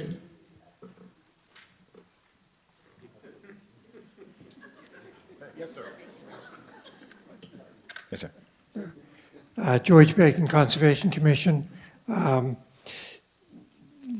really are no viable alternatives for weed control. So we have talked in the past about mechanical harvesting, but it's used mainly for water lilies, which are not an invasive species. And in the process of harvesting those, you're breaking up the invasive species, and those pieces will float off and settle to the bottom and take root, and you'll just be spreading the problem around even worse. So there really is no feasible solution other than chemical treatment that we've found. Okay, I did see in the report from 2016 there, another method is to have divers go in, rip the stuff up. Yeah, that can be done. Obviously, that's labor intensive and it's very expensive. Yes. Yeah, no, yeah. Also, something to the effect what Mr. Bedorther was saying, that to transition areas in the town off of fertilizers with high phosphate. Well, if town meeting wants to vote the appropriate bylaws, then we'll certainly consider it. Okay, thank you. Mr. Moderator. Mr. Curran. Dennis Curran, Pleasant Street and Ayer. Mr. Bedorther mentioned that it was his understanding that at least one of the ponds there was no public access to, or public right of use, or, is that in fact accurate? Yes, I believe so. Mr. Bedorther, you talk about Long Pond? No, I'm talking about planning. There's public access. Where's the public access if you want to put a boat in? Oh, you didn't say boat. You said public access to it. You're walking from the road, Yeah. there's no actual public access. It's my feeling that if the town is to raise and appropriate $30,000 of the taxpayers' money for aquatic weed control, that the residents of the town who are paying for it ought to have reasonable access for the use of that pond. Any further discussion? Mr. Moderator. Mr. Miller.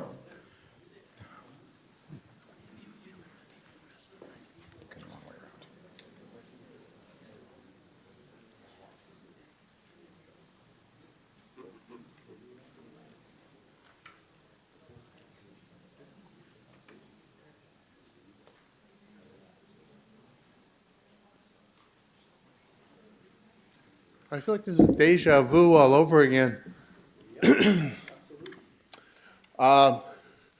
Regarding access on Flanagan Pond, people put boats in on the causeway, on Flanagan Pond and Sandy Pond every day. I see boats, canoes, kayaks go in. People also put kayaks and canoes in by the pump station on Central Avenue. And they also do it at the pumping station on Oak Ridge Drive. Those are several places that I know for a fact you can find fishermen or kayakers putting their boats in there regularly. So it is accessible. Is it easy? Not necessarily, but it is accessible. And we see sportsmen and kayakers and fishermen out there frequently. Thank you. Mr. Bedurtha. Now, this is just on the weed control, not access to the ponds, okay? Well, We got a little no. side, we got a stray there. No, I understand. I mean, no, I just wanted to reaffirm that, you know, unless we solve the problem of weed control by enacting, and I believe that, I really do believe that a lot of Yes, this you already stated that, sir. No, you had to reinforce, we got to do something. We should not vote this money until a solution is in place, and then I will support this money as long as we have something in place. Any further discussion? Ms. Maxon Schultz. We're having problems with their water because of something that was done years ago that nobody would contaminate, and we're going to be putting poison into our water for weeds. Now, what are we going to find out years from now that this is contamination also? Any further discussion? Bonnie Tillotson, Flanagan Pond resident and Conservation Commission. So we've been working on this for a really long time. I've been on the commission for 3 years now, and that was one of my main goals. The ponds, to treat them effectively, they have to be treated every year. Not a lot every year, but a little bit, maybe 1 year, year to year to year. So they got really bad over a course of 4 years or 3.5 years of not being treated. We had a study done by Solitude Lake Management, and they basically told us that we really needed to stay on top of it year to year. So this money is going to be spent doing not whole lake or whole pond treatment, but spot treatment, and also observation. And they're the ones who are the professionals, and they're telling us how bad it is, where the spots are that need to be treated. Because if we don't treat year to year, we'll run into another situation, say 3 years from now, where it'll just take over again, and it does get to a point where it's really, really hard to treat. So I would urge you all, if you like boating, fishing, swimming in Sandy Pond, to vote for this article. Thank you very much. Mr. Curran.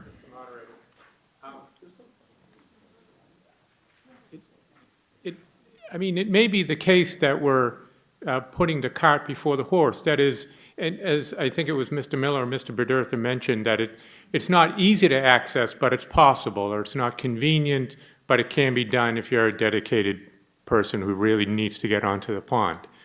It would seem to me that if we do in fact want weed control for the town ponds, and I took the word town to be the possessive, it's the town's ponds, that we ought to first improve access, which would theoretically improve use, which would thereby build the public support for weed control on the ponds, to maintain limited or difficult access while simultaneously asking us to approve $30,000 for weed control seems like you're doing it backwards.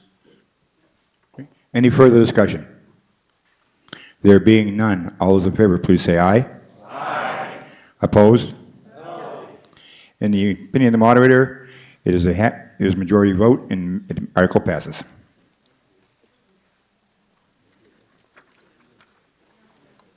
Article 28, funding for conservation fund. To see if the town will vote to raise and appropriate the sum of $5,000 for the purpose of funding the town's conservation fund established pursuant to the provisions of General Laws, Chapter 40, subsection 8C, or take any action thereon or in relation thereto. Mr. Moderator, Mr. Hood. I move that the town vote to raise and appropriate $5,000 for the purpose of funding the town's conservation fund established pursuant to provision of Mass General Laws, Chapter 40, Section 8C, as contained in the article and read by the moderator. So moved and seconded. Any discussion? There being none, all those in favor, please say aye. Aye. Opposed? It's unanimous, therefore passes.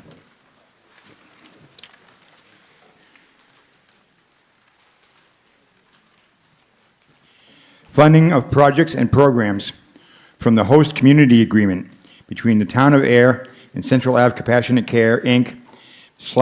/ Late Spring, Inc. To see if the town will vote to raise and appropriate or transfer from available funds the following sums hereby listed for the purpose of funding the items set forth in the host community agreement between the Town of Ayer and Central Avenue Compassionate Care, Inc., Late Spring, Inc., and any incidental and related costs and expenses. Said funds to be derived from the community impact fee provided pursuant to the host community agreement or take any action thereon or in relation thereto. Now, I know in your warrants it says simple majority vote, but town council has informed me that it needs to be a 2/3 vote. Mark, do we have to do these ones individually or all together? All together? Okay. Ayer Youth Works Program, $30,000. Ayer Shirley Regional School District's DARE program, $6,500. Ayer Fire Department SAFE program, $1,500. Welcome to Ayer Sign, materials and installation, $12,000. Total is $50,000. Ms. Livingston. I move that the town vote to transfer $50,000 from stabilization for the purposes of funding the projects and services set forth in the article with said funds to be derived from the community impact fee provided pursuant to the host community agreement between the Town of Ayer and Central Ave Compassionate Care, Inc. / Late Spring, Inc., as contained in the article and read by the moderator. It's been moved and seconded. Any discussion? There being none, all those in favor, please say aye. Aye. All opposed? It's unanimous, therefore it is 2/3 and passes.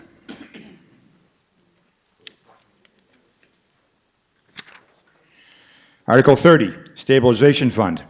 To see if the town will vote to transfer $190,698 from free cash or such other sums or sums of money, with $10,698 to be credited to the Stabilization Fund under the provisions of Chapter 40, Section 5B of the General Laws, and $180,000 to be credited to the Capital Stabilization Fund per the town's financial policies, or take any action thereon or in relation thereto. Moderator. Mr. Hillman. I move that the town vote to transfer $190,698 from free cash with $10,698 to be credited to the Stabilization Fund and $180,000 to be credited to the Capital Stabilization Fund as contained in the article and read by the moderator.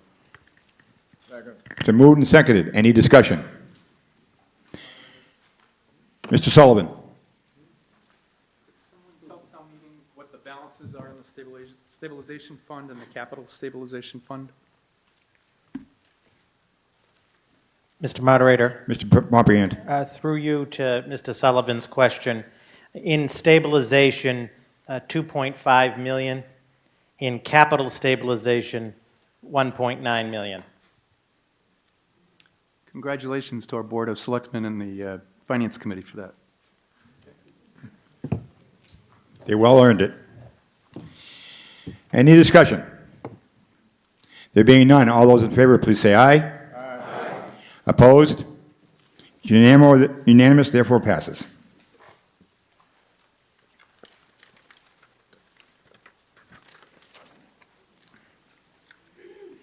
Okay, next several articles, I'm just going to read the first paragraph, then say as written in the warrant. Article 31, Community Preservation Act. To see the town will hear and act on the report of the Community Preservation Committee on the fiscal year 2020 Community Preservation Act budget and appropriate from the estimated fiscal year 2020 community preservation funds as written in the warrant.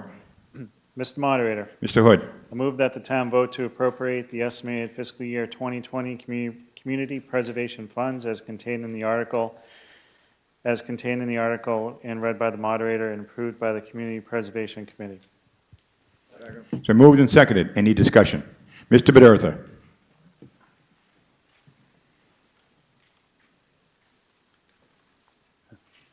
I was a big supporter of this when it got enacted. I was even a bigger supporter when it was 3%, not 1%.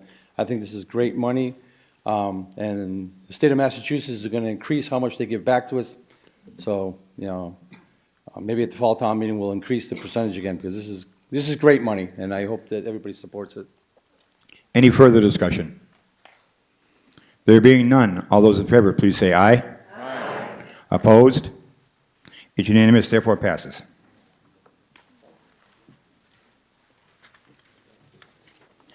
Article 32, Community Preservation Funds, fiscal year 2020 transfer of funds.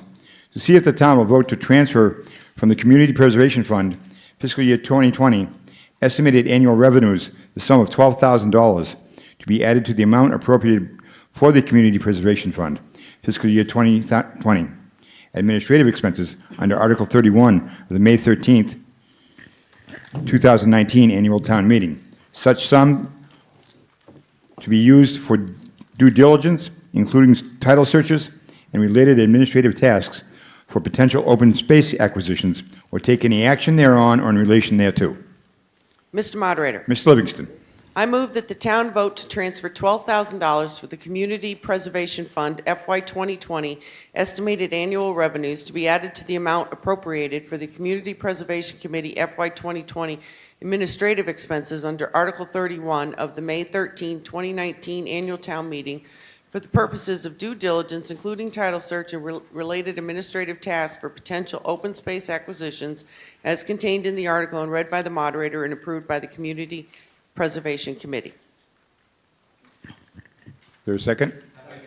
Been moved and seconded. Any discussion? There being none, all those in favor, please say aye. Aye. Opposed? It's unanimous, therefore passes. Article 33, Ayer Community Garden Project. To see if the town will vote to transfer from the Community Preservation Fund Balance Reserve for Open Space the sum of $41,000 for the creation of the Ayer Community Garden located on town property on Barnum Road, parcel 34-137, or take any action thereon or in relation thereto. Mr. Moderator? Mr. Hillman. I move that the town vote to transfer $41,000 from the Community Preservation Fund Balance Reserve for Open Space for the creation of the Ayer Community Garden located on town property on Barnum Road as contained in the article and read by the moderator and approved by the Community Preservation Committee. It's a moved and seconded. Any discussion? Ms. Maxon Schultz. Has any, I've been to a couple of the meetings, and I think it's a wonderful project, I really do.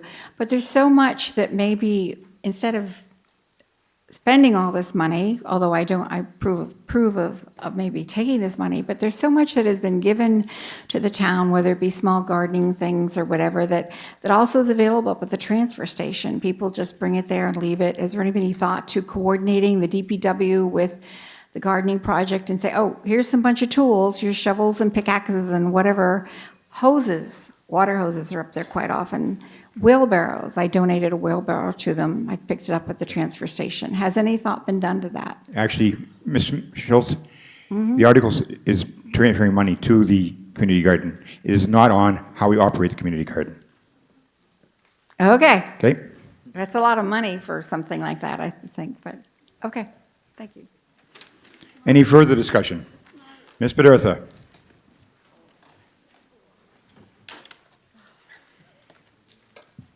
Mr. Moderator, the $41,000, that little shed that's right next to that where they're going to plant everything, are we rebuilding a shed? Is that part of the money we're using that for? It seems like a lot of money for a little garden. Mr. Pomperant. Mr. Moderator, through you to Ms. Bedreth's questions.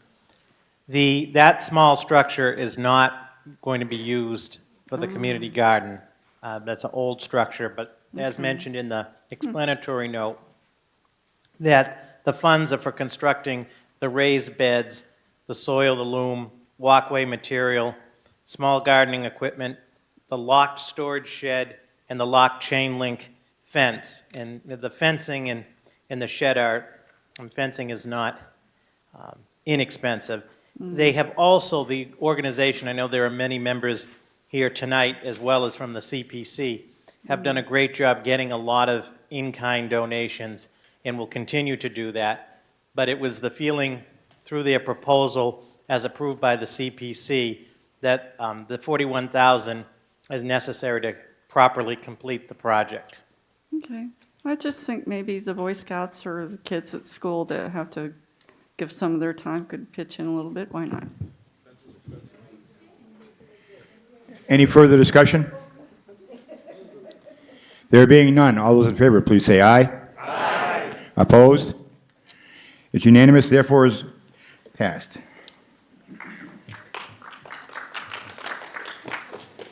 Article 34, former Central Fire Station Historical and Affordable Housing Project.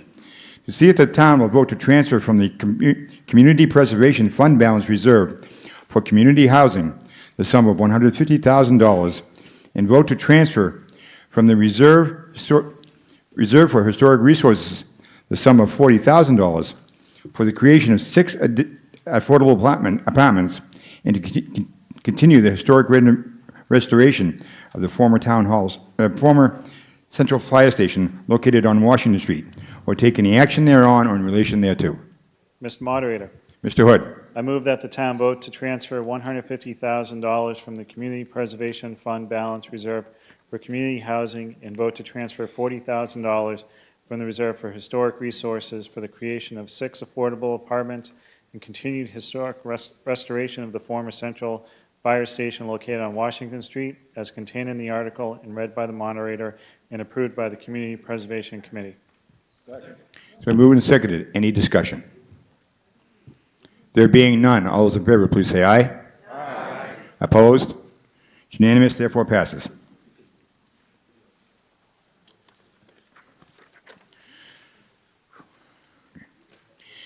To see if Article 35, acquisition of easements for Route 2A, East Main Street, Massachusetts Department of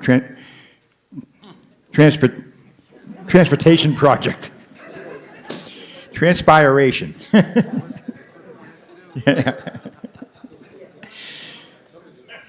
To see if the town will vote to authorize the Board of Selectmen to acquire by purchase, gift, eminent domain, or otherwise permanent and temporary easements in certain parcels of land adjacent to and or contiguous to East Main Street, as depicted on the plan entitled Massachusetts Department of Transportation Highway Division Plan and Profile of 2A, East Main Street, in the town of Ayer, Middlesex County, dated March 21, 2019, as said plan may be amended on file with the town clerk, and in parcels of land located within 200 feet of said parcels,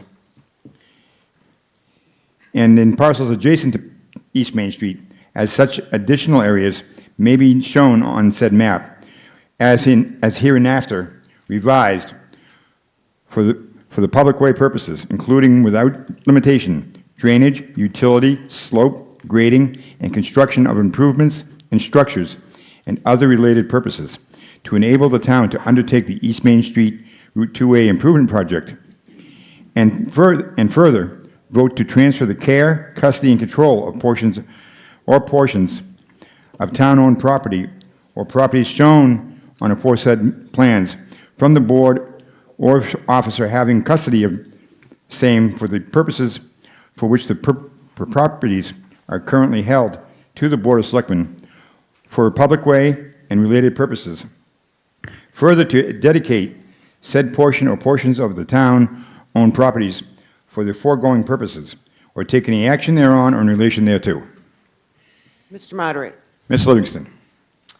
I move that the town vote to authorize the Board of Selectmen to acquire by purchase, gift, eminent domain, or otherwise, permanent and temporary easements in certain parcels of land adjacent to and/or contiguous to East Main Street as described in the article for public way purposes, including without limitation drainage, utility, slope, grading, and construction of improvements and structures and other related purposes to enable the town to undertake the East Main Street Route 2A improvement project, and further, vote to transfer the care, custody, and control of a portion or portions of town-owned property or property shown on the aforesaid plans from the board or officer having custody of the same for the purposes for which such properties are currently held to the Board of Selectmen for public way and related purposes, and further to dedicate said portion or portions of the town-owned properties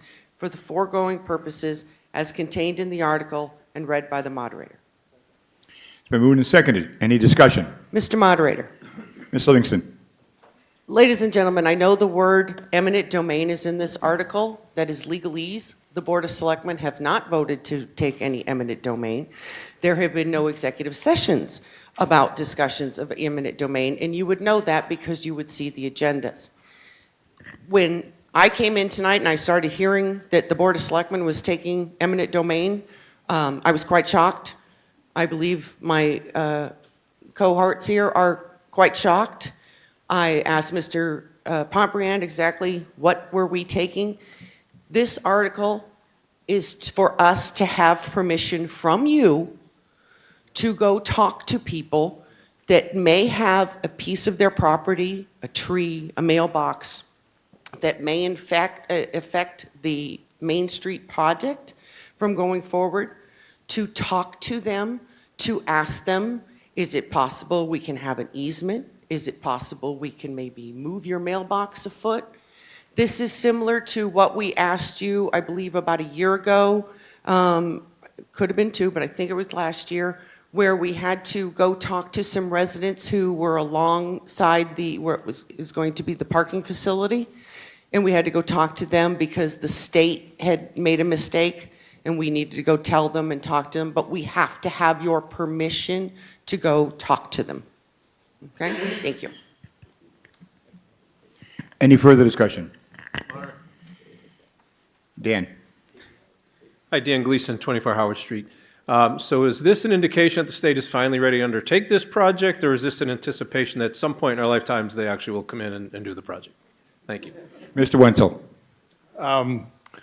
As you can see, there's a lot of legalese up there and a lot of language for something that's actually seems like a pretty simple effort. And Cindy, if I could have the slide for Article 35.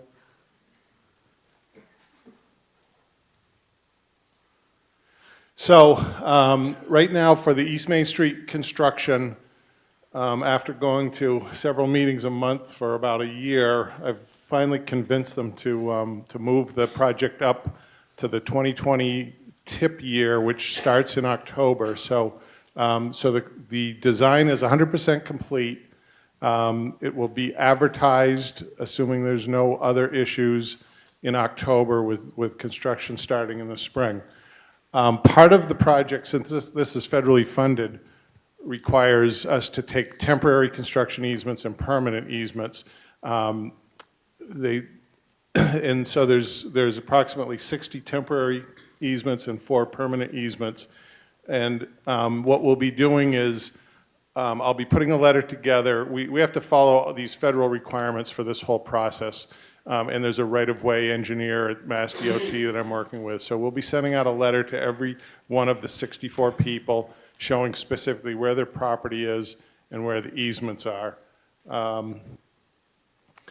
This is a cross-section of the street, and what you'll see is on the either end of it, it says proposed loam and seed, proposed cement concrete sidewalk. There's places where we're changing the grade, so we may have to go 2 or 3 feet into your property to make sure the lawn matches into the sidewalk. So we'll be doing loam. So the majority of the temporary easements are loam and seed, driveway aprons, So for instance, we'll be putting a concrete apron at the end of your driveway to match with the sidewalk, but then we have to, at the back of the concrete apron, tie in your paved driveway. So you may have 3 or 4 feet of new pavement between where the sidewalk is and where your existing driveway is. And that's the type of these temporary easements. It's very minor. It helps you because it makes sure that your driveway is now nice and flush with the sidewalk and your walkway is flush with the sidewalk. So we'll have a plan, if you go to the next slide. So we have plans that show where the temporary easements are. I have a list of each house and what's involved. As I mentioned, there are 4 permanent easements. Those are typically guy wires for utility poles. There's one area where we need to put a sidewalk because of the intersection. We need to put a sidewalk on a little bit of property. I think that's down at Livingston Street. But for the majority, it's just the edge of the sidewalk and the roadway. So the process that we're proposing is I'll put together a letter. We'll send that out to all the abutters. We'll have a public meeting at a certain date, probably in late June, where people can come ask questions, look at the forms, and then if you can't make the meeting, we can have a private meeting, or you can just sign off on the easement. We do request that if there's not a major impact on your property, that you do a donation of the easement, the temporary easement to the town. If not, and we have to pay for it, there's a whole process we have to go through to do appraisals, and then we use some of the money that should be going to other projects to pay for that. But I think you'll find it's a process, but it's a pretty minor process. And when the project's all done, you'll be really pleased with how your street looks and how your driveways look and how your walkway matches up with everything. Thank you, Mr. Wenzel. Mr. Sullivan. Mr. Moderator, as a resident of East Main Street, we're very anxious to get this project completed. So I'd be wholeheartedly in favor of this particular article. Mr. Bedurtha. I almost said Miss Bedurtha.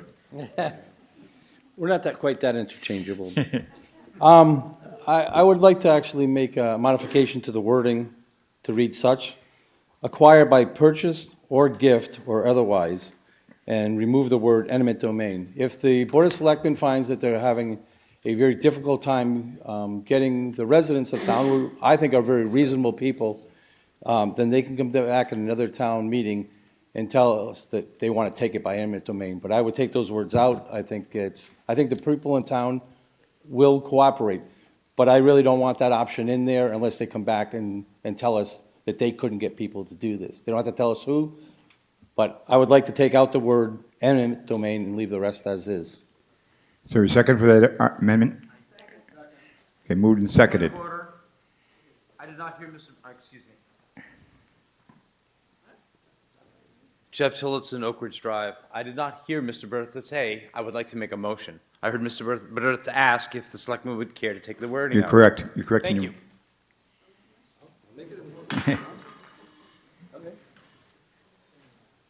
All right, I will make it an official motion. I motion that we change the wording in Article 35 to remove the words eminent domain and leave the rest of article as written.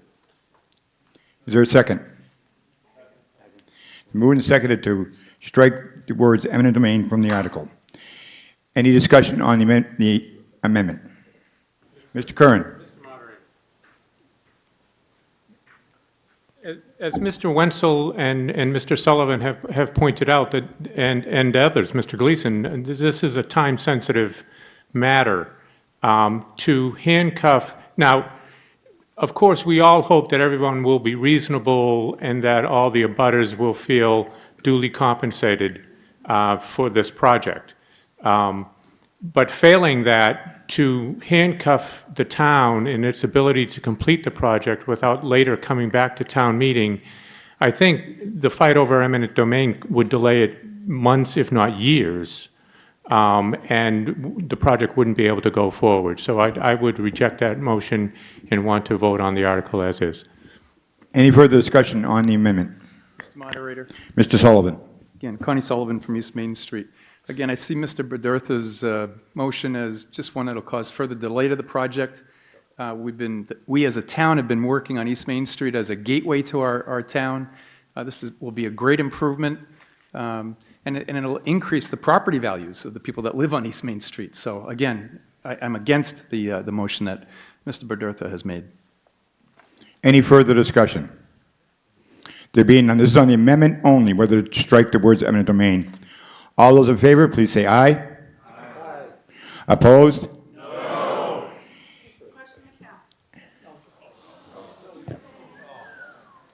Okay. Point of order. Is it a simple majority? I'm sorry. Yes, it is, but somebody's questioned the counts. We have to do a hand count. Can my counters please come up?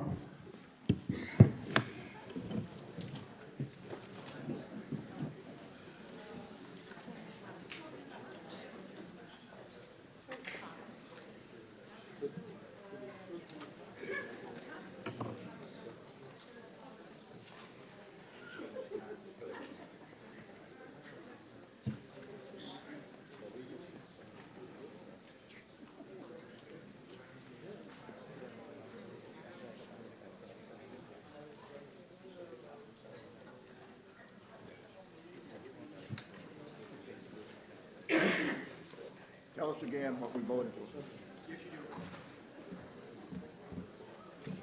All those in favor of this article, please stand up and raise your cards. On the amendment.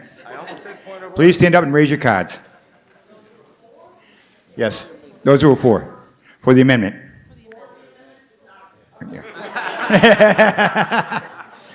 We know who's voting no there.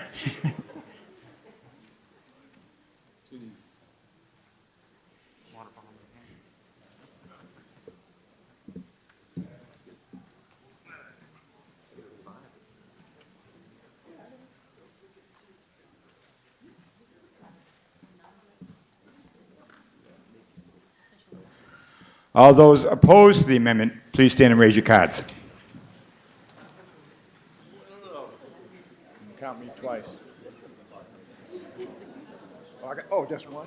Oh.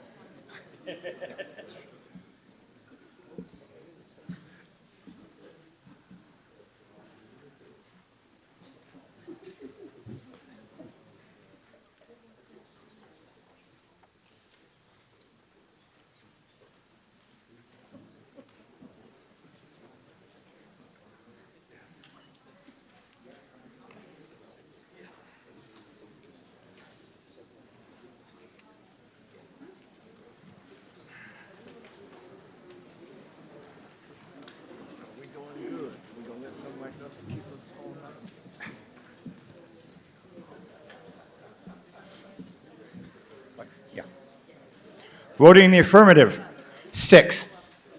Voting in the negative, 93. The amendment fails. Back to the original article as written. Any further discussion? There being none, all those in favor, please say aye. Aye. Opposed?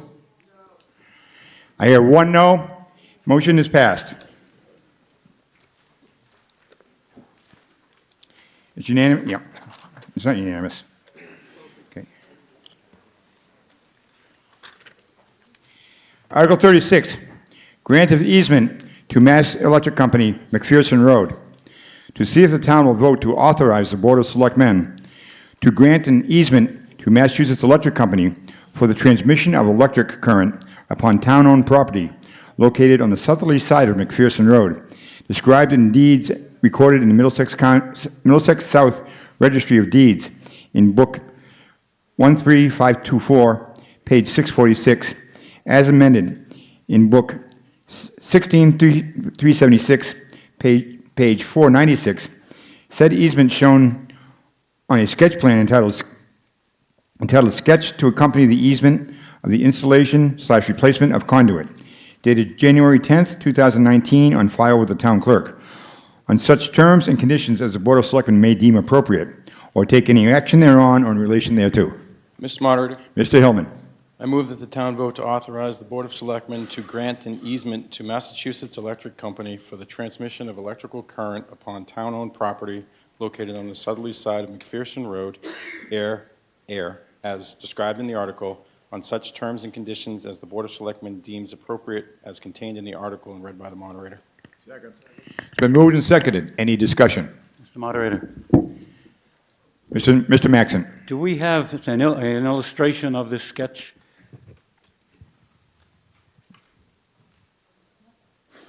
Mr. Wenzel. Mr. Moderator, yes, we do have an illustration.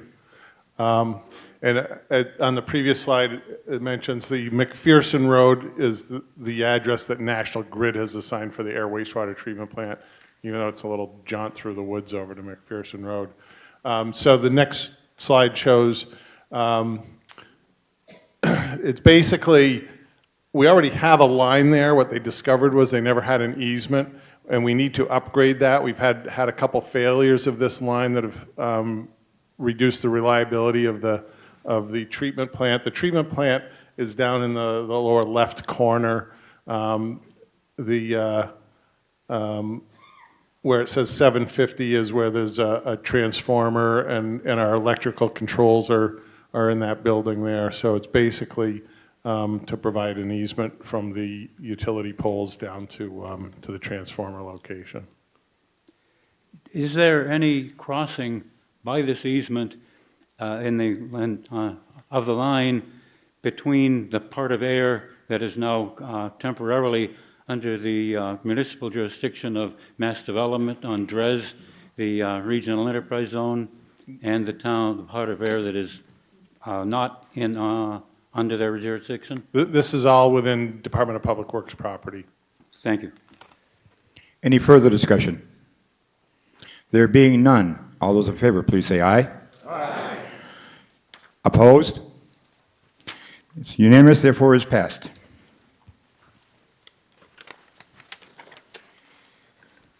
Article 37, grant of easement to National Grid Transfer Station Utilities.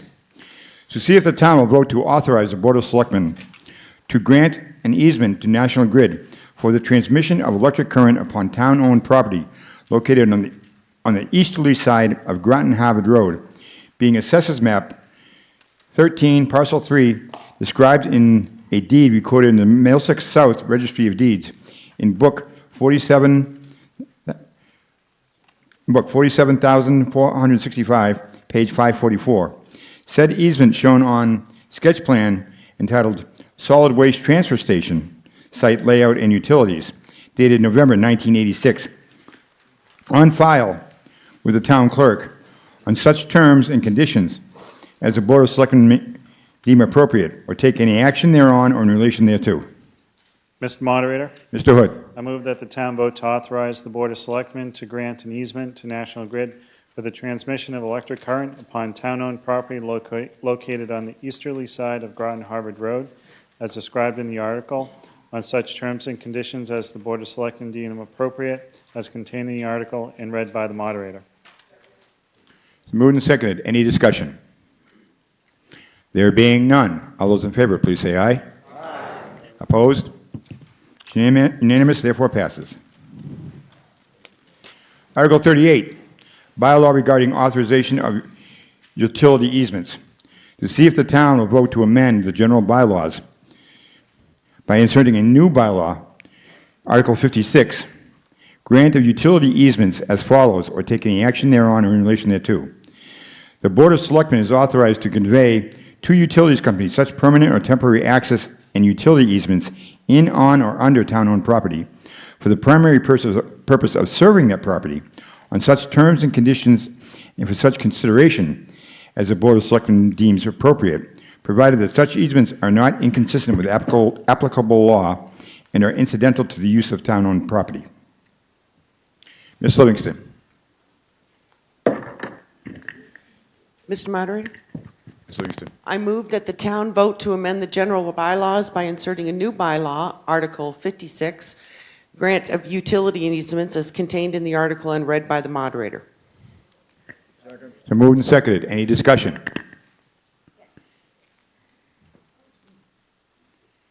Hello, I'm Faith Salter, 10 Winthrop.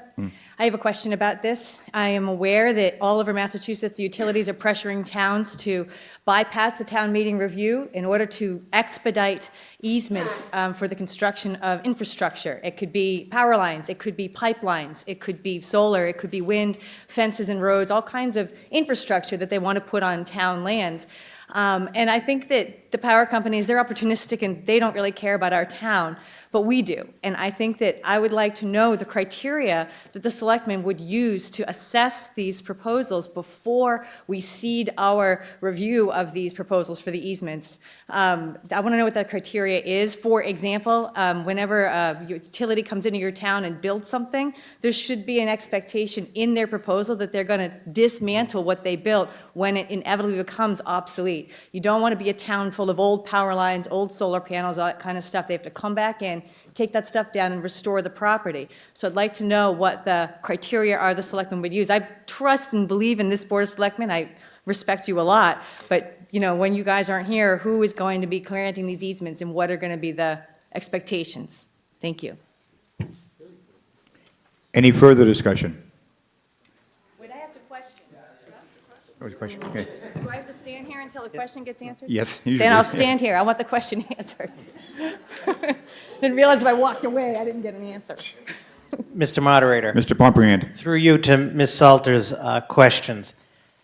First, I can say on behalf of the Board of Selectmen, the intent of this proposed bylaw amendment was to expedite local projects. And I just want to make it clear that the Board of Selectmen, my office, at no time were contacted by utility companies, are not behind this. To your second question, as far as the criteria, respectfully, through the moderator, don't have that criteria developed tonight, to be completely straight with you. So I can't speak to the criteria. I understand your concerns, and you're looking to see the criteria. I don't have that for town meeting tonight. Thank you. I would recommend that we pause on this. It's a big change, and we don't know what the implications are right now. It's not easy to roll back from this change. Any further discussion? Ms. Bedertha.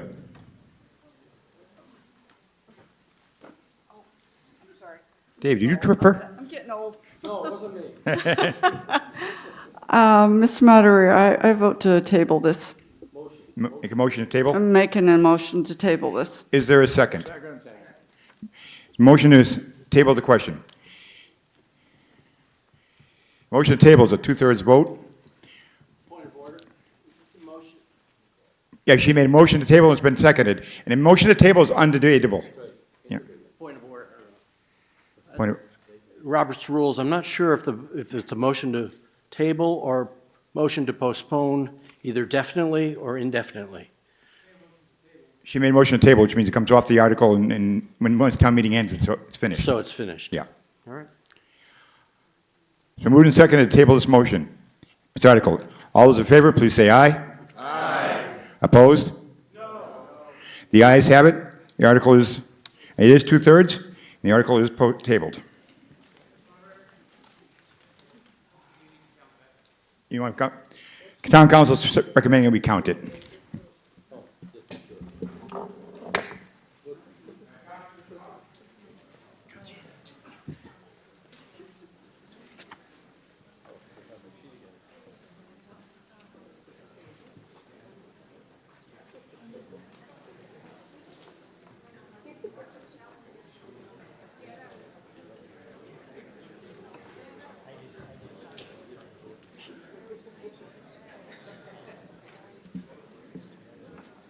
All those in favor of tabling this article, please stand and raise their cards.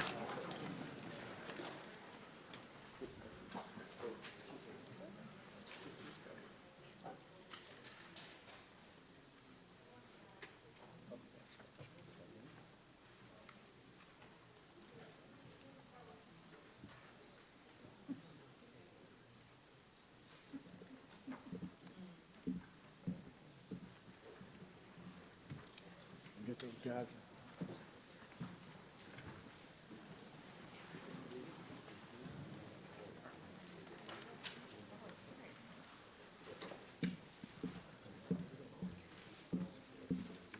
All those opposed to tabling this article, please stand and raise your cards.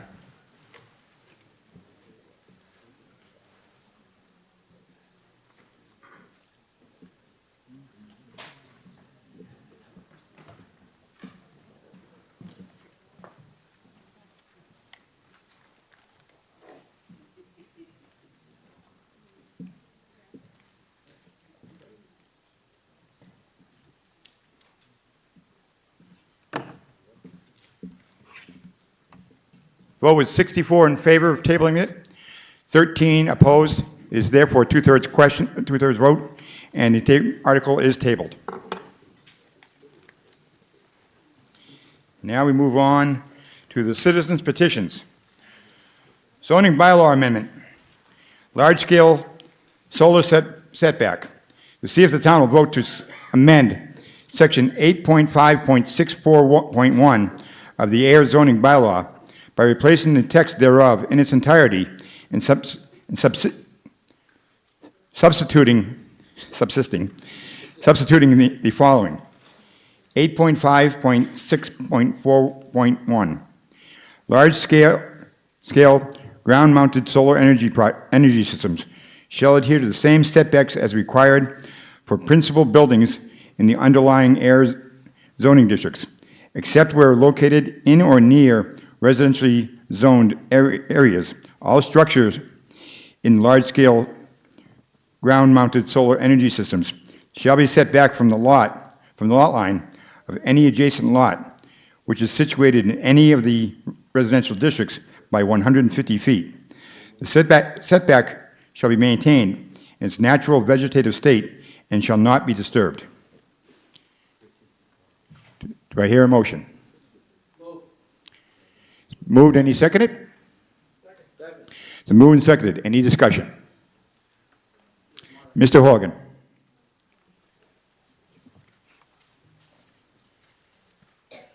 Mr. Moderator, as the author of this petition, this is simply a consistency with the solar bylaw that was voted in favor of by this body at last year's town meeting to protect the values of residential properties from large scale, which means these projects that cover acres of property where they clear-cut acres of land to install solar panels, and this would only apply in the instance where it would affect residential zones.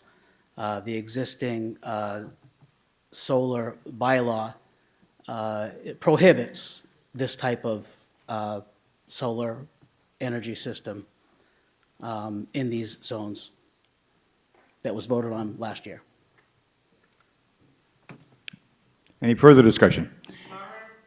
You'll need a report and recommendation of the planning board. Okay. Yes. Ms. Tillotson?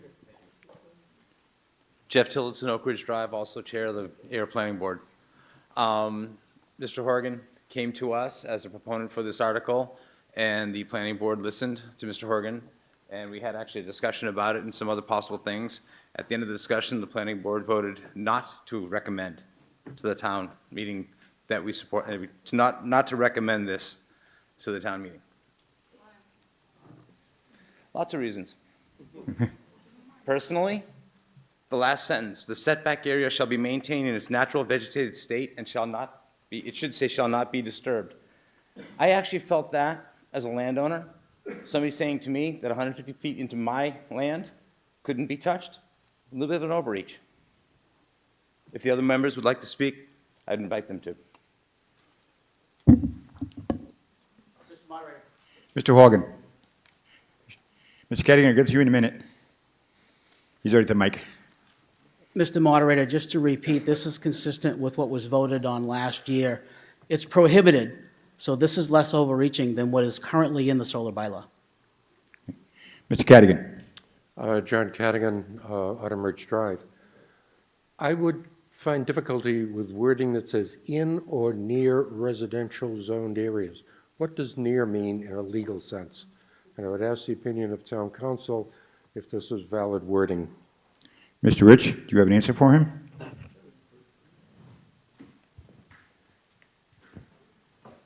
Thank you, Mr. Moderator. Through you to the meeting. Obviously, as a citizens petition article, the article must go on the warrant exactly as it is written. There's always a concern when you have language that is not specifically defined, and so again, I think that it may well be very difficult to enforce a bylaw that doesn't specify what distances and setbacks are. You'll note generally zoning bylaws have specificity. This would be a concern, but again, it was presented as a citizens petitioned article, and therefore has to appear on the warrant as presented. Any further discussion? Sue Kennedy, Nashua Street. Yeah, I could see so many things wrong with it the first time I read it. For example, though, this was written for a specific project. So when they're talking about maintaining in its natural vegetated state, it really applied to what people were looking out their back windows and seeing. But there are other areas with different natural vegetative states. Recently, a gas station went next to the cemetery where there really wasn't much of anything. What was appropriate there would have been planting evergreens that are going to be there all year round. So to take a solution to one problem and put it for everyone is, I think right there is a bigger problem. Mr. Moore.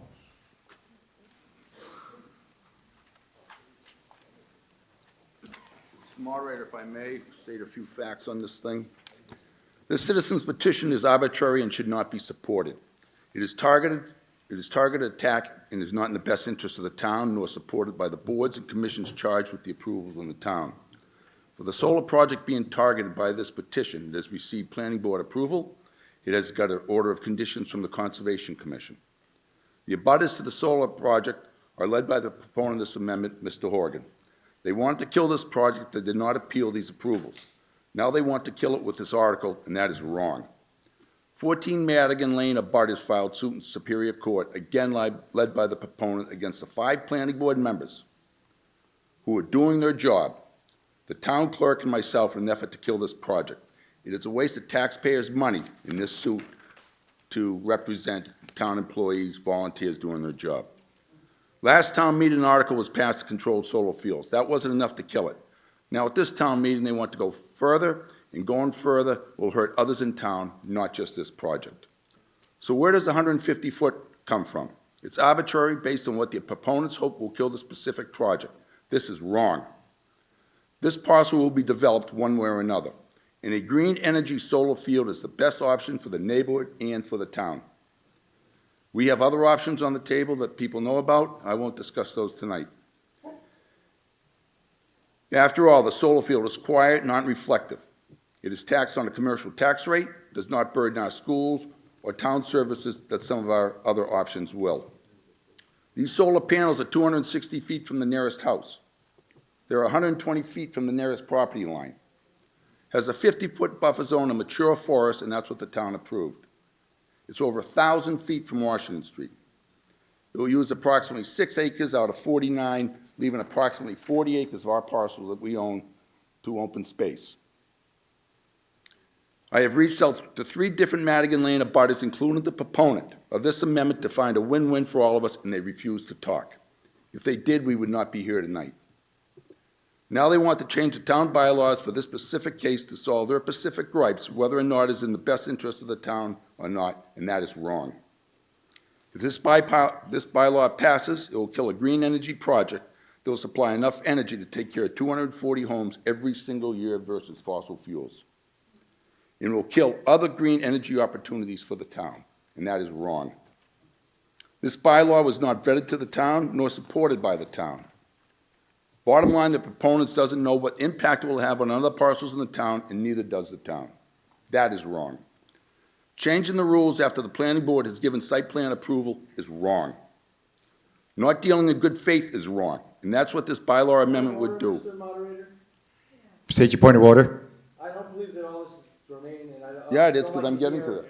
That personal, any kind of personal pointing, this is on a. You're absolutely right. Keep it on the actual thing itself, not the other people involved, okay?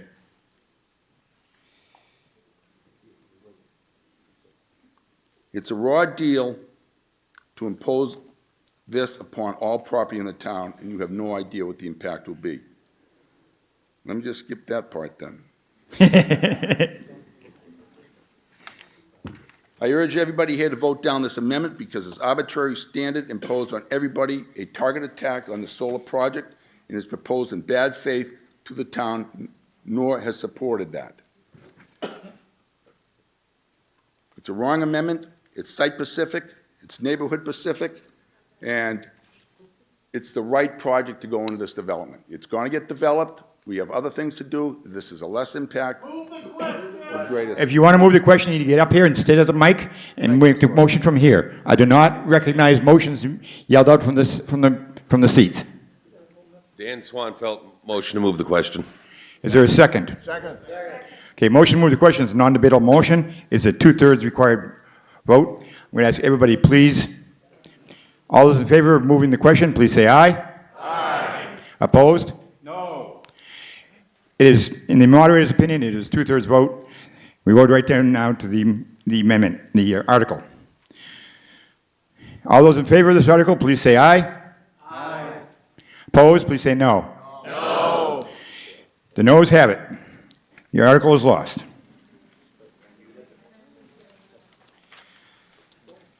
Last article of the night, length of term. That we change the length of term concerning our elected officials so that they may serve a maximum of 6 consecutive years on the same board or committee.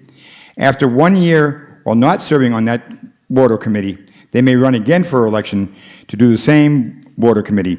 During this year sabbatical, they may run for election or be appointed to any other board or committee. Any elected official currently serving more than 6 years may finish their term. Is there a motion? Second. So moved and seconded. All those in favor, please say aye. Or actually, any discussion, I should say. I'm getting ahead of myself. Ruth Maxon Schultz. I've been very concerned, having grown up in Ayer, lived here all my life, and being dragged to town meetings as a kid and being part of the election process with my parents serving on various boards. I've been very concerned we don't seem to have people running for boards. And I've heard lots of comments about why and discussions about why. And one of the things was trying to beat out someone that is a favorite or whatever. So I did some research on term limits, even though I don't really like to call it that. But I found out that in the state Commonwealth of Massachusetts, there are only 2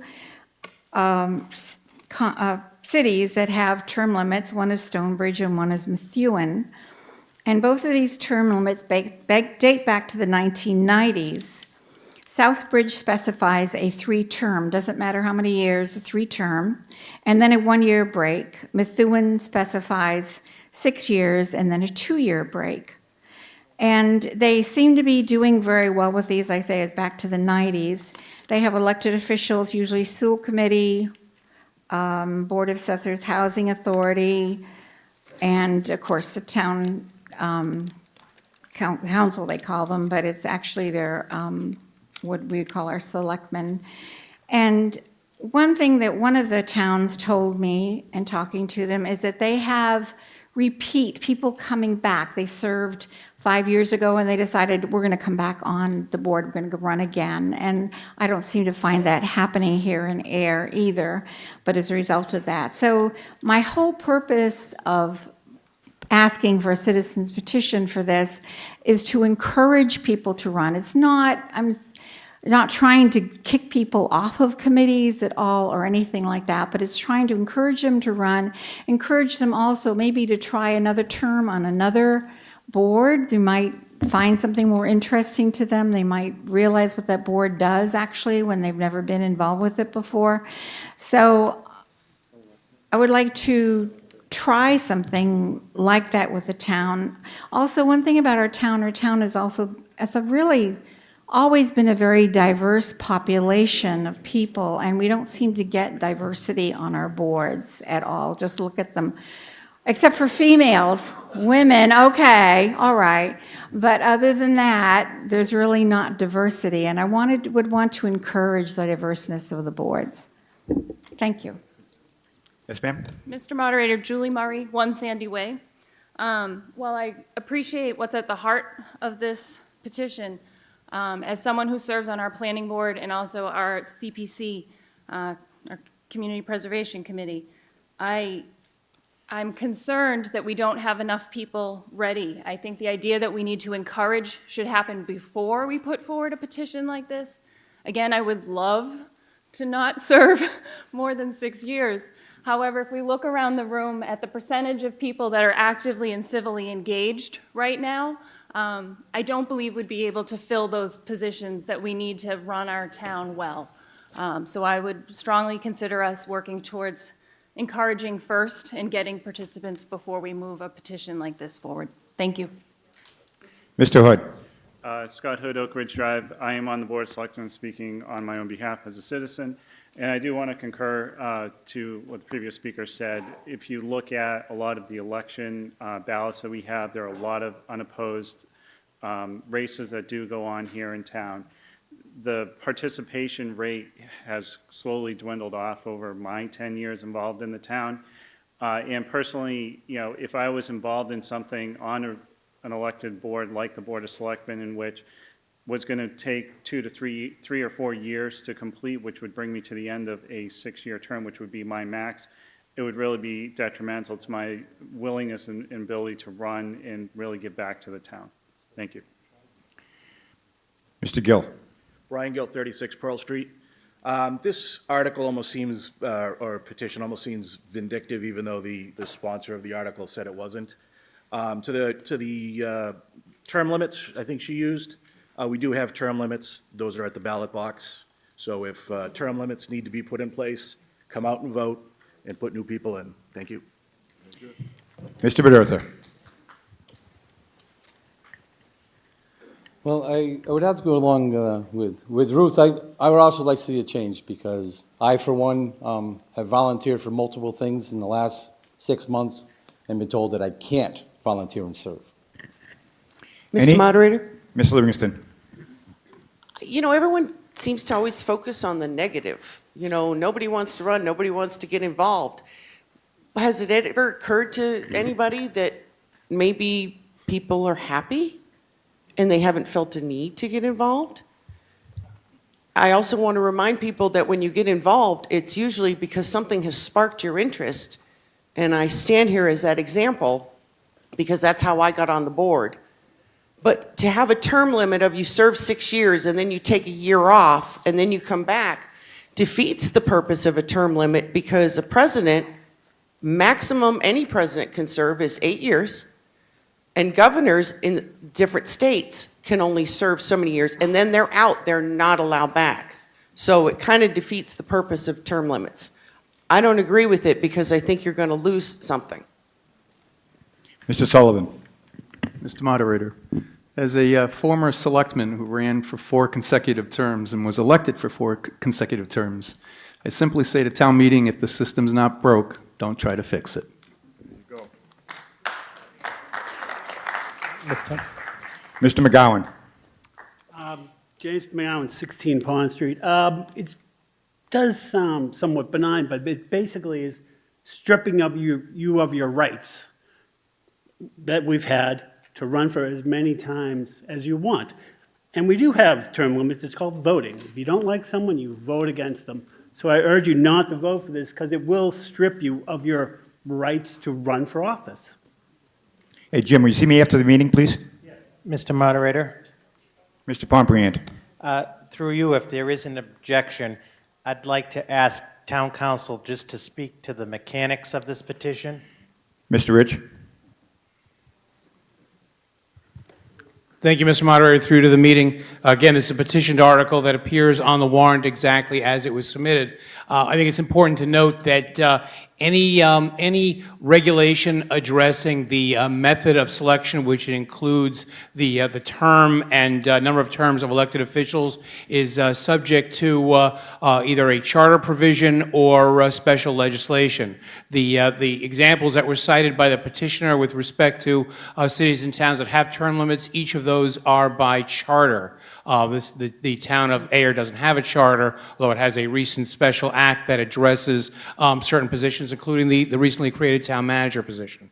So a provision like this, as it appears right now, this is essentially a sense of the meeting vote. This would not create term limits. I would want to correct one thing. A city council is not a board of selectmen. That would be the legislative body. The mayor would be essentially the equivalent of the board of selectmen. But again, in order to create a limitation on the terms or selection of elected officials would require an act of the legislature or enactment of a charter for the town. It cannot be done simply by vote of town meeting. Thank you, Mr. Moderator. Mr. Bedurtha.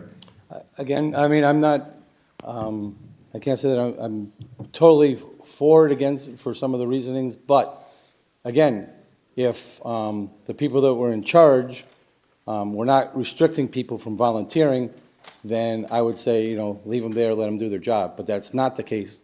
They are stopping people from volunteering. So I would be for this.